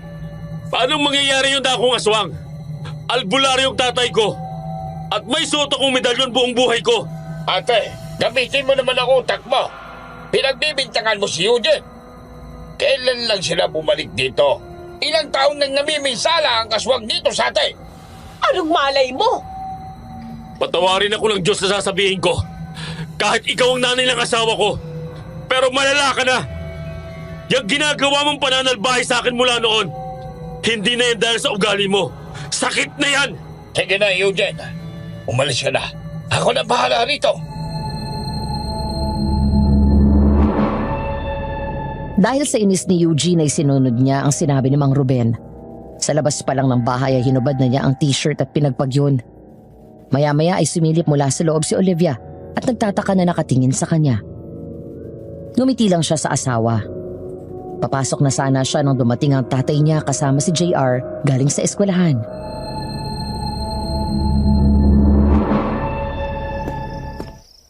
Bakit ka nagpapagpag ng damit kanina?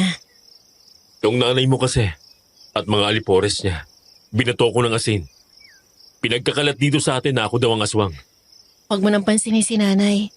Pumasok na kayo dito, sakto kakain na. Sige, susunod na ako. Papa, gagaling pa po ba si Mama? Oo naman. Gagawin ko ang lahat para lang gumaling siya. Minsan po kasi, natatakot na ako kay Mama. Naiintindihan kita, anak. Pero huwag kang matatakot sa kanya. Siya pa rin si Mama. May sakit lang siya ngayon. Sa halip na matakot ka, Hindi ba dapat masaya rin tayo dahil nakakakita na siya? Nakita niya na pareho tayong pogi at magkamukha tayo. Ituring mo siya gaya pa rin ng dati. Ang mabuting gawin natin ngayon ay ipagdasal siya, okay? Ngumiti si Eugene nang tumawa ang anak at nakitang walang takot na nilapitan ni JR ang nanay niya. Niyakap ng mahigpit ni Olivia ang anak niya at umiyak, saka pa ulit-ulit na humingi ng tawad. Nang pumasok ito sa kwarto nila ay sumunod si Eugene. Nagtaka siya dahil nakita niya ang mga kadena na nakakabit sa 4 na sulok ng kama.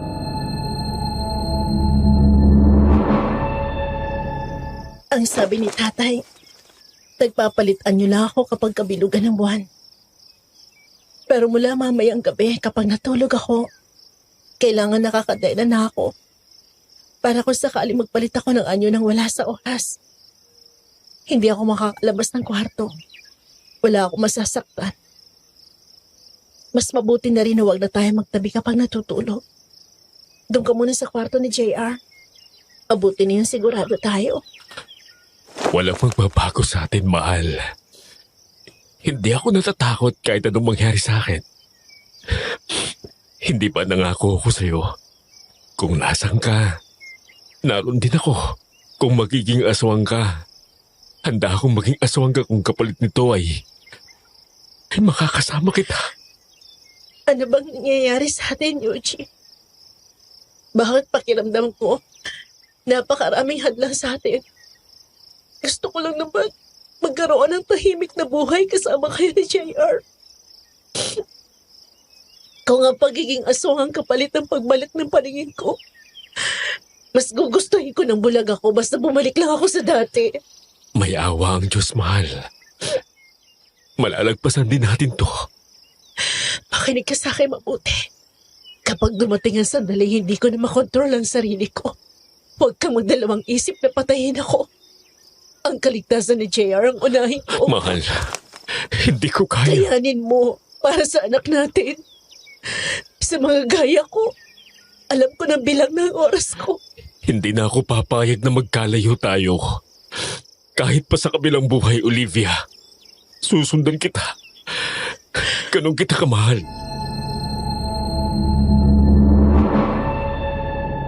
Isang gabi na hindi bilog ang buwan, napanatag ang kalooban ng lahat na hindi nagpalit ng anyo si Olivia.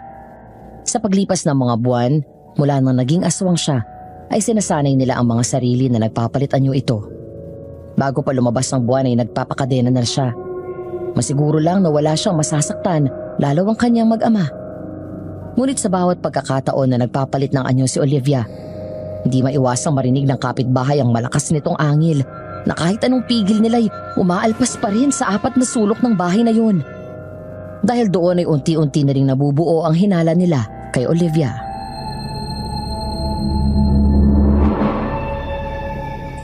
Tay, Oh, bakit gising ka pa? Si Eugene. tulog na po. Yung sinabi ko po sa inyo, nagawa nyo na. Anak, sigurado ka ba dito? Tay, ayokong dumating ang panahon na masaktan ko mismo ang mag-ama ko.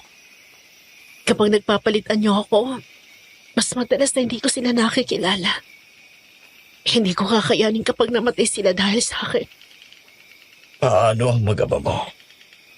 Kayo na pong bahala sa kanila. Nakaya ni Eugene na malayo ako sa kanya nung magkahiwalay kami. Makakaya niya ulit lalo na ngayon. Kasama niya na si JR. Sige. Eto, gumawa ako ng inutos mo. Pero hindi ko alam kung gagana ito. Pinagsama-sama ko lang ang mga sangkap na pangontra sa SWAT. May katas ito ng bawang, asin na ginawa ko na mismo. Mula sa dagat. Inulbos na pilak. Nagkatay din ako ng tandang at hinalo ko ang dugo dyan. Na ayon sa matandang albularyong nakilala ko noon, nakakapaghina daw ito ng aswang. Pinulbos na kahoy ng sinukuan, tapos ay pinaghalo ko sa tubig na inerosyonan ko. Salamat, Tay. Gagawin ko to hindi para iwan sila. Kundi para iligtas sila sa tiyak na kapahamakan. Gusto kong malaman mo na hindi ako hihinto hanggat hindi ako nakakahanap ng paraan para gumalik ka at bumalik ka bilang normal na tao. Salamat po.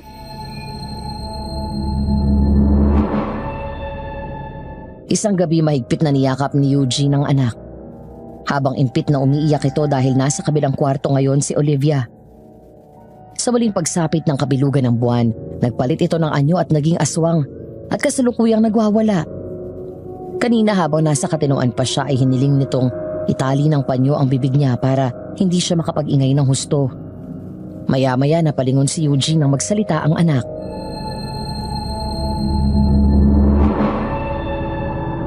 Sana mamatay na si Efren, Papa.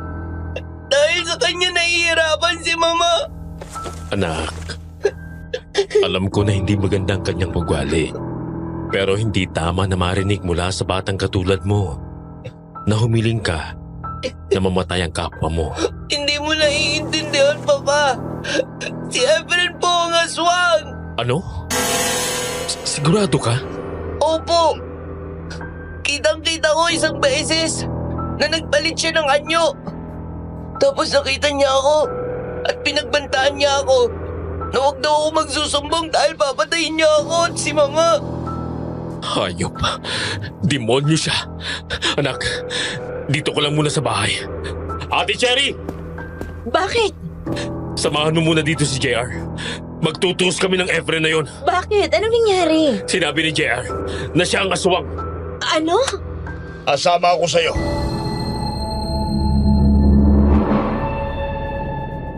Dala ang mga armas ay sumugod ang mag-ama sa bahay ni Efren. Habang si Cherry ay tinawagan si Mang Ruben at sinabi ang nangyari. Kaya naman sinalubong sila nito na may dala ng itak. Pumasok sila sa bahay ni Efren, ngunit wala siya doon at sinalubong sila ng masangsang na amoy. Hinanap nila ito at nakita ang isang lalaki sa likod ng bahay ni Aling Anita at magkausap ang dalawa.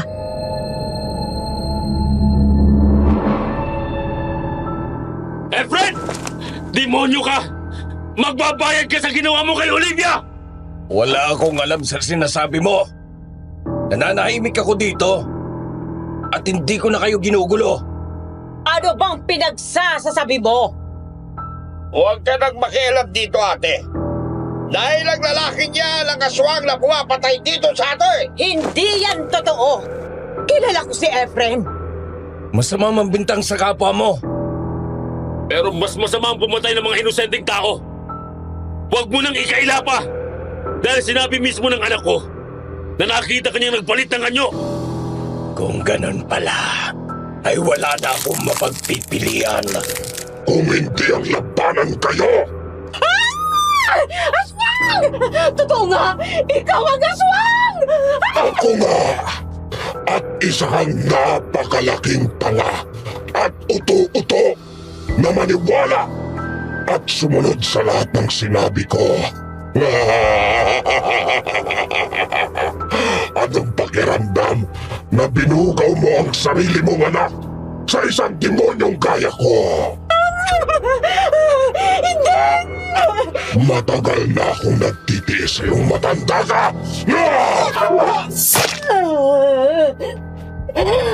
Ayop ka! Manos na tayo, Kapitana. Ginamit mo ang kayamanan ko. Ginamit ko ang anak mo. Akong harapin mong demonyo ka! Matapos magpalit ng anyo at saksakin si Aling Anita, bigla itong kumaripas ng takbo. Hinabol ni Eugene si Efren at sumunod sa kanya si Mang Ruben na hindi man lang pinansin ng kapatid. Naiwan doon si Mang Noel at hindi natinag sa kinatatayuan. Pinanood niya ang babae na nag-aagaw buhay at dahan-dahang gumagapang. Doon niya naalala ang minsang binitawang salita ng gabing ipinabugbog nito si Eugene.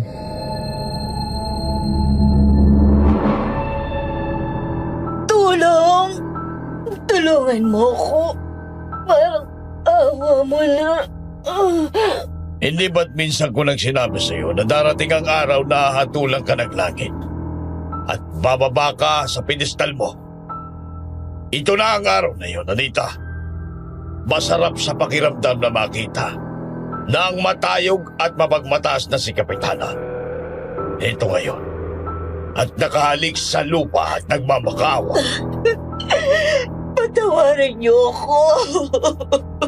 Kung inaakala mo na sinira mo ang buhay ng anak ko, nagkakamali ka. Dahil ang ginawa mong pambubugbog at pangalipusta sa kanyang pagkatao ang nagbigay ng daan para makabalik ako sa dati kong marangyang buhay. Alam mo kung kaninong buhay ang nasira at hanggang ngayon ay nagdurusa. Ang anak mo, si Olivia, ang lalaking pinipilit mo sa buhay niya, ay isang demonyo. Kinagat niya si Olivia at ngayon naging aswang siya. At lahat ng iyon ay dahil sa kagagawan mo. Ikaw ang may kasalanan ng lahat. At gusto kong dalhin mo hanggang sa kabilang buhay ang lahat ng ginawa mo. Habang nagsisisi ka at sinusunog sa impyerno ang kaluluwa mo. Hindi! Olivia, anak! Wala nagsaysay ang pag-iyak mo. Hindi niya may babalik pa sa dati ang anak mo.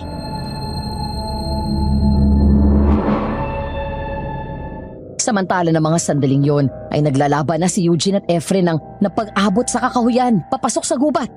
Mabilis na sumugod ang aswang pero agad nakaiwas si Eugene. Sabay saksak niya dito sa tagiliran at hinagupit naman ito ni Mang Ruben ang buntot paagi. Umangil ng malakas ang aswang matapos ang dalawang magkasunod na tama nito. Pero hindi pa rin ito natinag. Hindi pa rin ito nagpadaig at muli siyang sumugod kay Eugene. Ngayon, anong pakiramdam na isang ganap na aswang na ang asawa mo? Hayop ka! Hindi ko palalampasin ang ginawa mo kay Olivia! Ngayon patas na ang laban, Eugene. Inagaw mo siya sa akin. Siniguro ko lang na hindi kayo magiging masaya. Demonyo ka! Wala akong inagaw sa'yo! Dahil sa simula pa lang, hindi mo siya pag-aari! Wala na akong pakialam sa babaeng yon. Dahil ngayon, hindi na lang ako ang aswang na tutugisin ng taong bayan. Pati kayo. Dahil kinalat ko na sa buong baryo na aswang ang asawa mo! Hayop! Nagkamali ka ng kinalaban, Eugene. Maaaring hindi ako ang aswang na pumapatay at kumakain ng babae. Ngunit kapag babae ang kinagat ko, sila ay magiging aswang at walang kahit sinong albularyo o anong gamot ang makakapagligtas sa kanila maliban sa kamatayan! Mamatay ka na! Nang tumakbo ang aswang palapit ay sinalubong ito ni Eugene.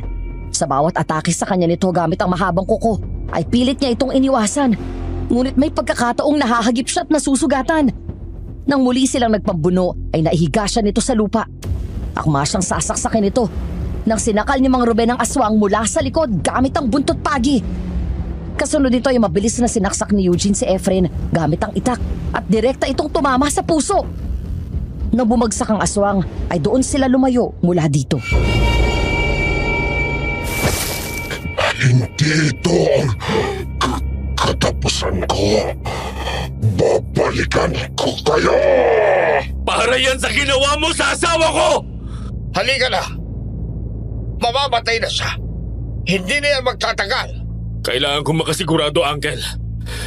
Gusto kong makita mismo na mamatay siya sa harapan ko. Anak! Huwag kang lumapit dyan! Natulala sa gulat si Eugene at Mang Ruben nang mula sa magkabilang gilid ay nagliparan ng mga sibat na yari sa kawayan at 4 sa mga ito ang tumusok sa katawan ng aswang. Kung hindi dumating si Mang Noel ay baka napahamak na siya. Mula doon sa kinatatayuan ay nakita nila kung paano tuluyang bumagsak ang aswang at sa wakas ay namatay ito. Ako ang naglagay ng mga patibong na yan. May lubid akong tinago sa mga halaman dahil alam ko na dito lang dumadaan ang aswang. Siguradong natapakan niya ito kaya kumawala ang mga siba. Si Olivia, tay. Pinagkalat ni Efren. na isa na siyang aswang. Kailangan ko siyang balikan. Halika na. Bilis! Mabilis na tumakbo si Eugene. Si Mang Noel at Mang Ruben pabalik ng bahay. Gaya ng kanilang kinatatakutan, ay naabutan nila ang ilang mga kapitbahay na nagtitipon-tipon sa harap ng gate. Nagpupumilit pumasok, ngunit nakaharang doon si Cherry at ang asawa nito. Mula doon sa kalsada ay lumiko sila at dumaan sa gilid ng isang bahay papunta sa dalampasigan. Sa likod na pinto sila dumaan, papasok ng bahay, kung saan naririnig namin ang galit na boses ng mga tao. Ilabas niya ang aswang! Ilabas niya ang aswang! Papasok na kami! Palabasin niya ang aswang! Wala ho dito si Olivia. At hindi siya aswang. May sakit lang siya. Huwag kayong naniniwala kay Efren. Anak, tumakas na kayo ni Olivia. Magtago muna kayo hanggat mainit pa ang sitwasyon. Nalaso ni Efren ang isip nila at susubukan namin silang pakalmahin. Kami na ang bahala dito. Opo, dadalhin ko siya sa kubo dun sa dulo. O sige, pupunta ko na lang kayo kapag maayos na ang lahat, anak. Tay, Uncle, kung ano man ang mangyari, kayo na pong bahala kay JR. Huwag niyo siyang pababayaan. Oo, anak. Mula sa kwarto ay lumabas si JR. Umiiyak at takot na takot. Malungkot nang umiti si Eugene sa anak at kinarga sa kaniyakap ng mahigpit. Tuluyan siyang naiyak nang yumakap ang maliit nitong braso sa kanya, habang paulit-ulit na bumubulong sa anak at humihingi ng tawad.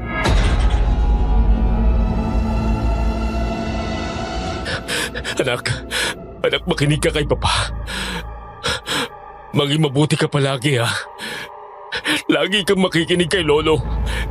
Kay Lolo Ruben at Tita Cherry. Magpakabait ka. Aalis po kayo. Alam mo na may sakit si Mama, di ba? Aalis muna kami at ipapagamot ko siya. Babalik din kami. Kasama po ako. Pasensya ka na, anak, pero hindi ka pwedeng sumama sa pupunta namin. Isang araw, matatapos din lahat to. At magkakasama-sama tayo.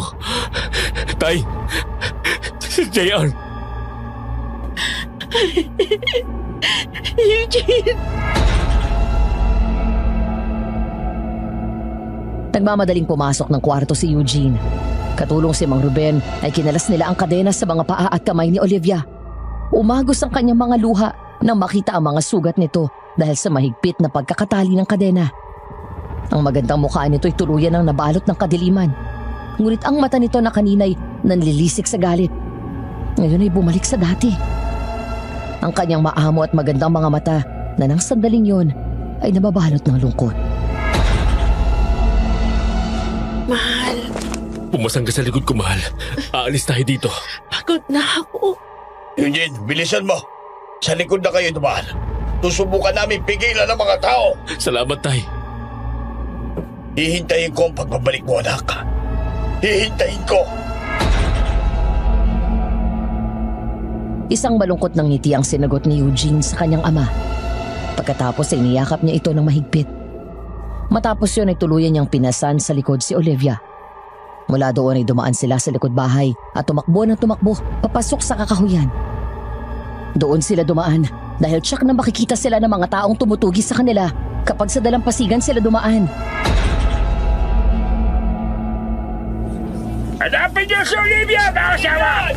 Nandiyan na yun! Kita kami! Kahayang! Huwag niyo kahayaan na mabuhay ang aswang! Mata ka sila! Mahal, gusto ko nang magpahinga. Hintayin mo ako, mahal. Sabay tayo. Hindi kita iiwan. Sasamahan kita. Saan tayo pupunta? Sa kubo. Doon sa bagong tagpuan na natin. Ilang sandali pa ay nakarating sila sa kubo. Hiniga ni Eugene si Olivia sa papag at agad tumingin sa labas. Tahimik ang paligid at ang tanging nilang naririnig ay ang alon sa dagat na tila musika sa kanilang pandinig. Isasarado dapat ni Eugene ang bintana pero naramdaman niyang humawak si Olivia sa pantalon niya. Nahiga siya sa papag pabaliktad sa pwesto nito. Kung titingnan mula sa taas ang kanilang pwesto, para silang simbolo ng yin at yang. Mula sa bulsa ng suot na palda ni Olivia ay may nilabas itong isang maliit na bote. Ganon din si Eugene. Huwag mo isarado. Gusto kong pakinggan ang tunog ng alon ng dagat. Gising ako ng gabing yun. Nang kinausap mo si tatay. At nagpagawa ka ng lason para sa aswang. Di ba sinabi ko sa'yo? Saan ka man pumunta, naroon din ako.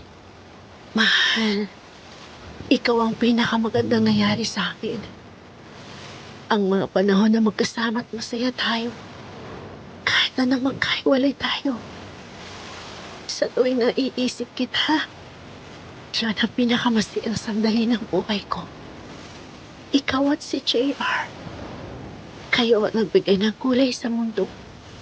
Matatapos ang paghihirap mo, sasamahan kita gaya ng pangako ko sa'yo.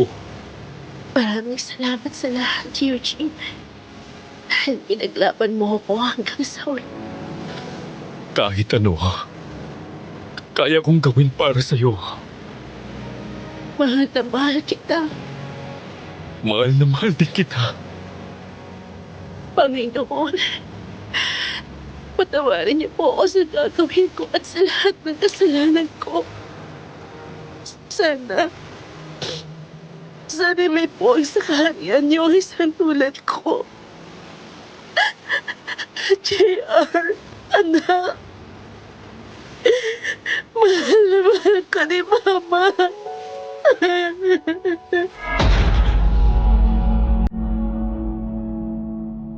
Magkahawak ang kamay ay sabay nilang ininom ang lason. Ilang sandali lang ang lumipas. Nang unang pumikit ang mga mata ni Eugene.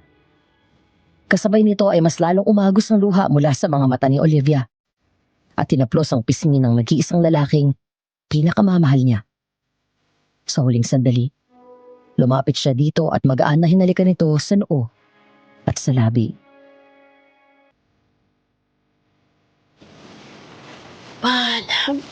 Mahal ko.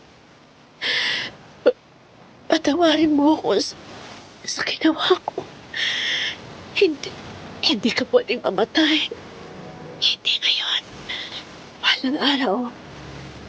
Magkakasama tayo ulit.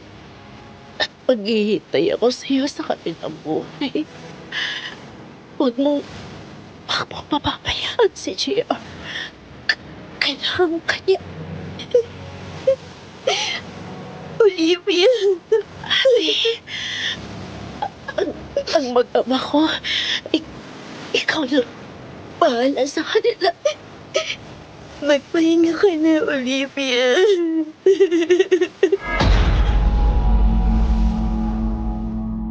Kunot ang noo ni Eugene nang naalimpungatan dahil sa tunog ng malakas na hampas ng alon sa isang bato. Dahan-dahan siyang bumilat. Nang biglang maalala ang nangyari bago nawala ng malay ay nanlaki ang mga mata niya. Gulat na bumalikos siya ng bangon nang mapagtanto na buhay pa siya. Doon sa paanan ni Olivia ay natagpuan niya na naupo si Cherry na umiiyak. Buhay pa ako. Paano nangyari yun? Ang akala ko. Alam niyo, Olivia, na kapag nawala siya, susunod ka rin sa kanya. Nakita niya sa gamit mo na bumili ka ng lason. Alam niya na narinig mo na pinag-usapan nila ni Uncle. Tinapon niya ang laman at pinalitan ng pampatulog.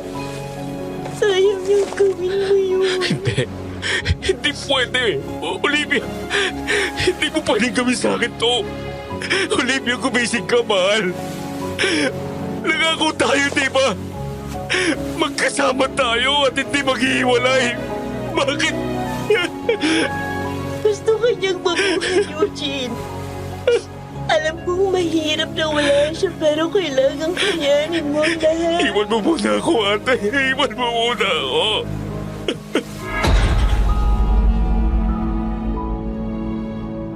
Lumabas ng kubo si Cherry at naiwan ang dalawa. Maingat na binuhat ni Eugene ang wala ng buhay na katawan ni Olivia. Pagkatapos ay niyakap ng mahigpit. Na mga sandaling yun, sa gitna ng kadiliman, sa likod ng tunog ng alon ng dagat, at sa ilalim ng nagsisiksika ng mga bituin sa langit. Isang puso na nagluluksa at labis na tumatangis. Ang tunog ng iyak ni Eugene ay bumalot sa paligid. Mula sa loob ng kanyang kamiseta, nilabas niya ang baril. Pagkatapos ay tinapit ito sa kanyang sentido.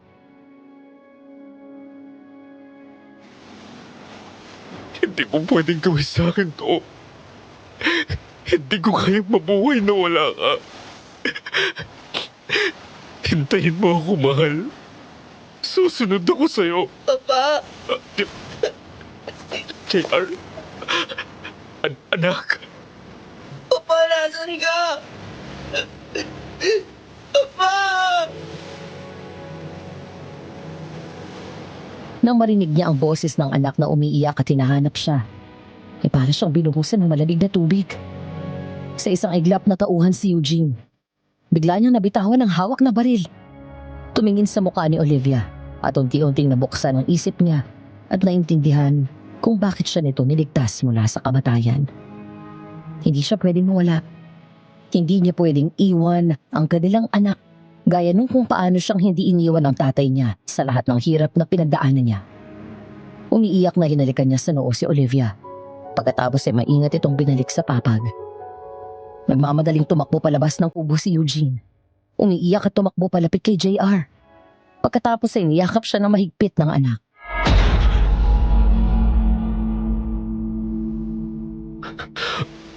Anak? Papa! Anak ko. Patawarin mo si Papa. Patawarin mo ako, anak. Hindi ka na ulit iiwan ni Papa. Nasaan po si Mama? Tahimik na siya, anak. Wala na siyang sakit. Hindi na ulit siya magiging aswang.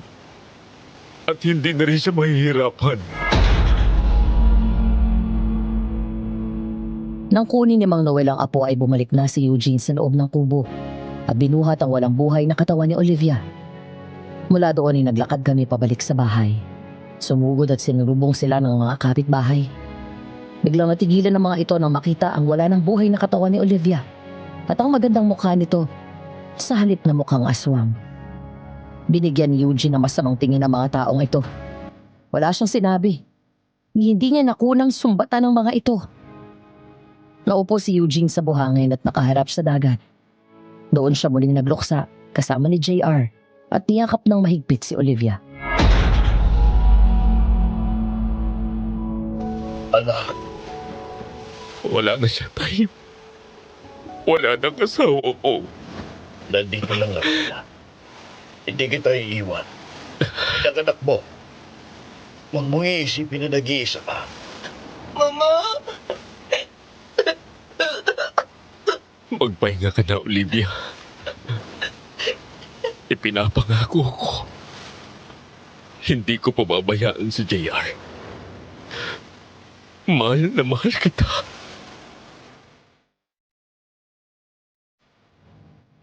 Maraming taon ang lumipas, Madam Venus.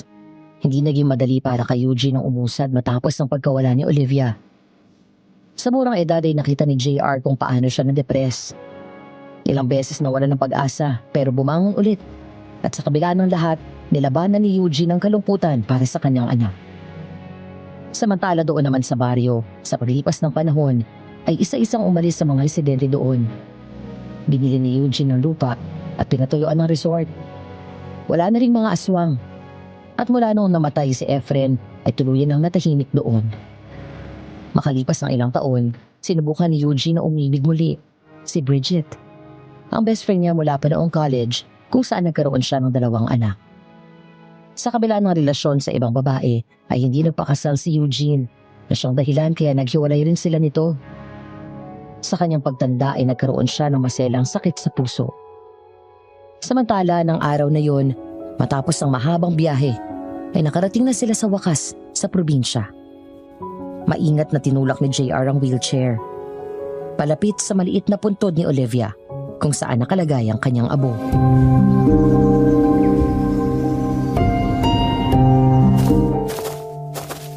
Mahal, narito na kami. Dala ko ang mga paborito mong bulaklak. Papa, sa tingin niyo nagsiselo si Mama nang maging kayo ni Tita Bridget? Hindi, dahil isang gabi bago ako magdesisyon na ligawan ng tita mo.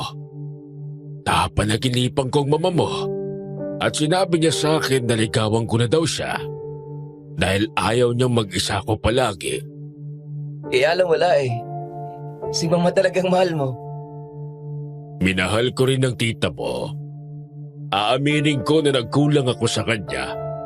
Inakala ko na maibibigay ko sa kanyang buong puso ko. Naiintindihan naman ni tita yon. Ang importante, nagkasundo pa rin kayo sa kabila ng lahat at naging magkaibigan para kay Rafa at Emilia. Anak, ikaw lang bahala sa lahat, ha? Alam mo, matanda na ako at unti-unti na akong pinapatay nitong sakit ko sa puso.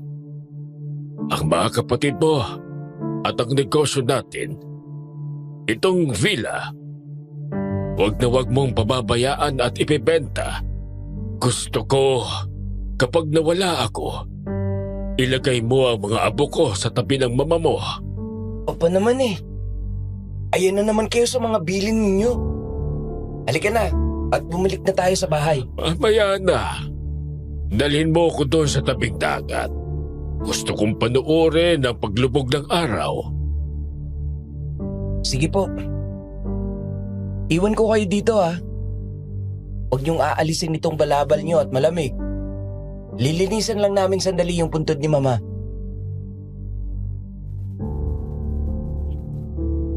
Dinala ni JR ang kanyang ama sa tabing dagat at pinatong sa kanyang balikat ang paborito nitong balabal na ginawa pa ni Olivia. Doon ay pinanood niya ang magandang paglubog ng araw habang pinapakinggan ang alon ng dagat. Lumipas ang mahigit 10 minuto. Nang matapos ang paglilinis ng puntod ni Olivia, ay agad binalikan ni JR si Eugene. Palapit pa lang na makita niyang nakatungo ang papa niya. Ngumiti pa siya sa pag-aakalang nakatulog na naman ito. Ngunit nang makalapit si JR, biglang nawala ang ngiti niya nang makitang hindi na humihinga ang kanyang ama. Napatakbo siya at agad na inangat ang mukha ng ama. Agad niyang kinapa ang pulso. At doon na umiyak si JR at mahigpit na niyakap ang katawan ng ama. Papa!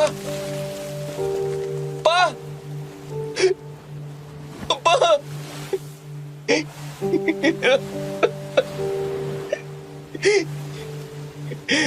Magpahinga ka na. Alam ko matagal mo lang hinihintay ang araw na to na magkasama kayo ni Mama. Maraming salamat dahil lumaban ka para sa akin. Mahal na mahal kita, Papa.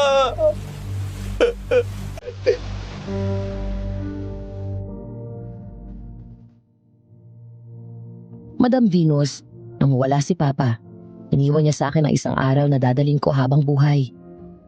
Bilang naging saksi sa pagmamahalan nila ni Mama, tinuro sa akin ng Papa ko kung paano magmahal ng wagas.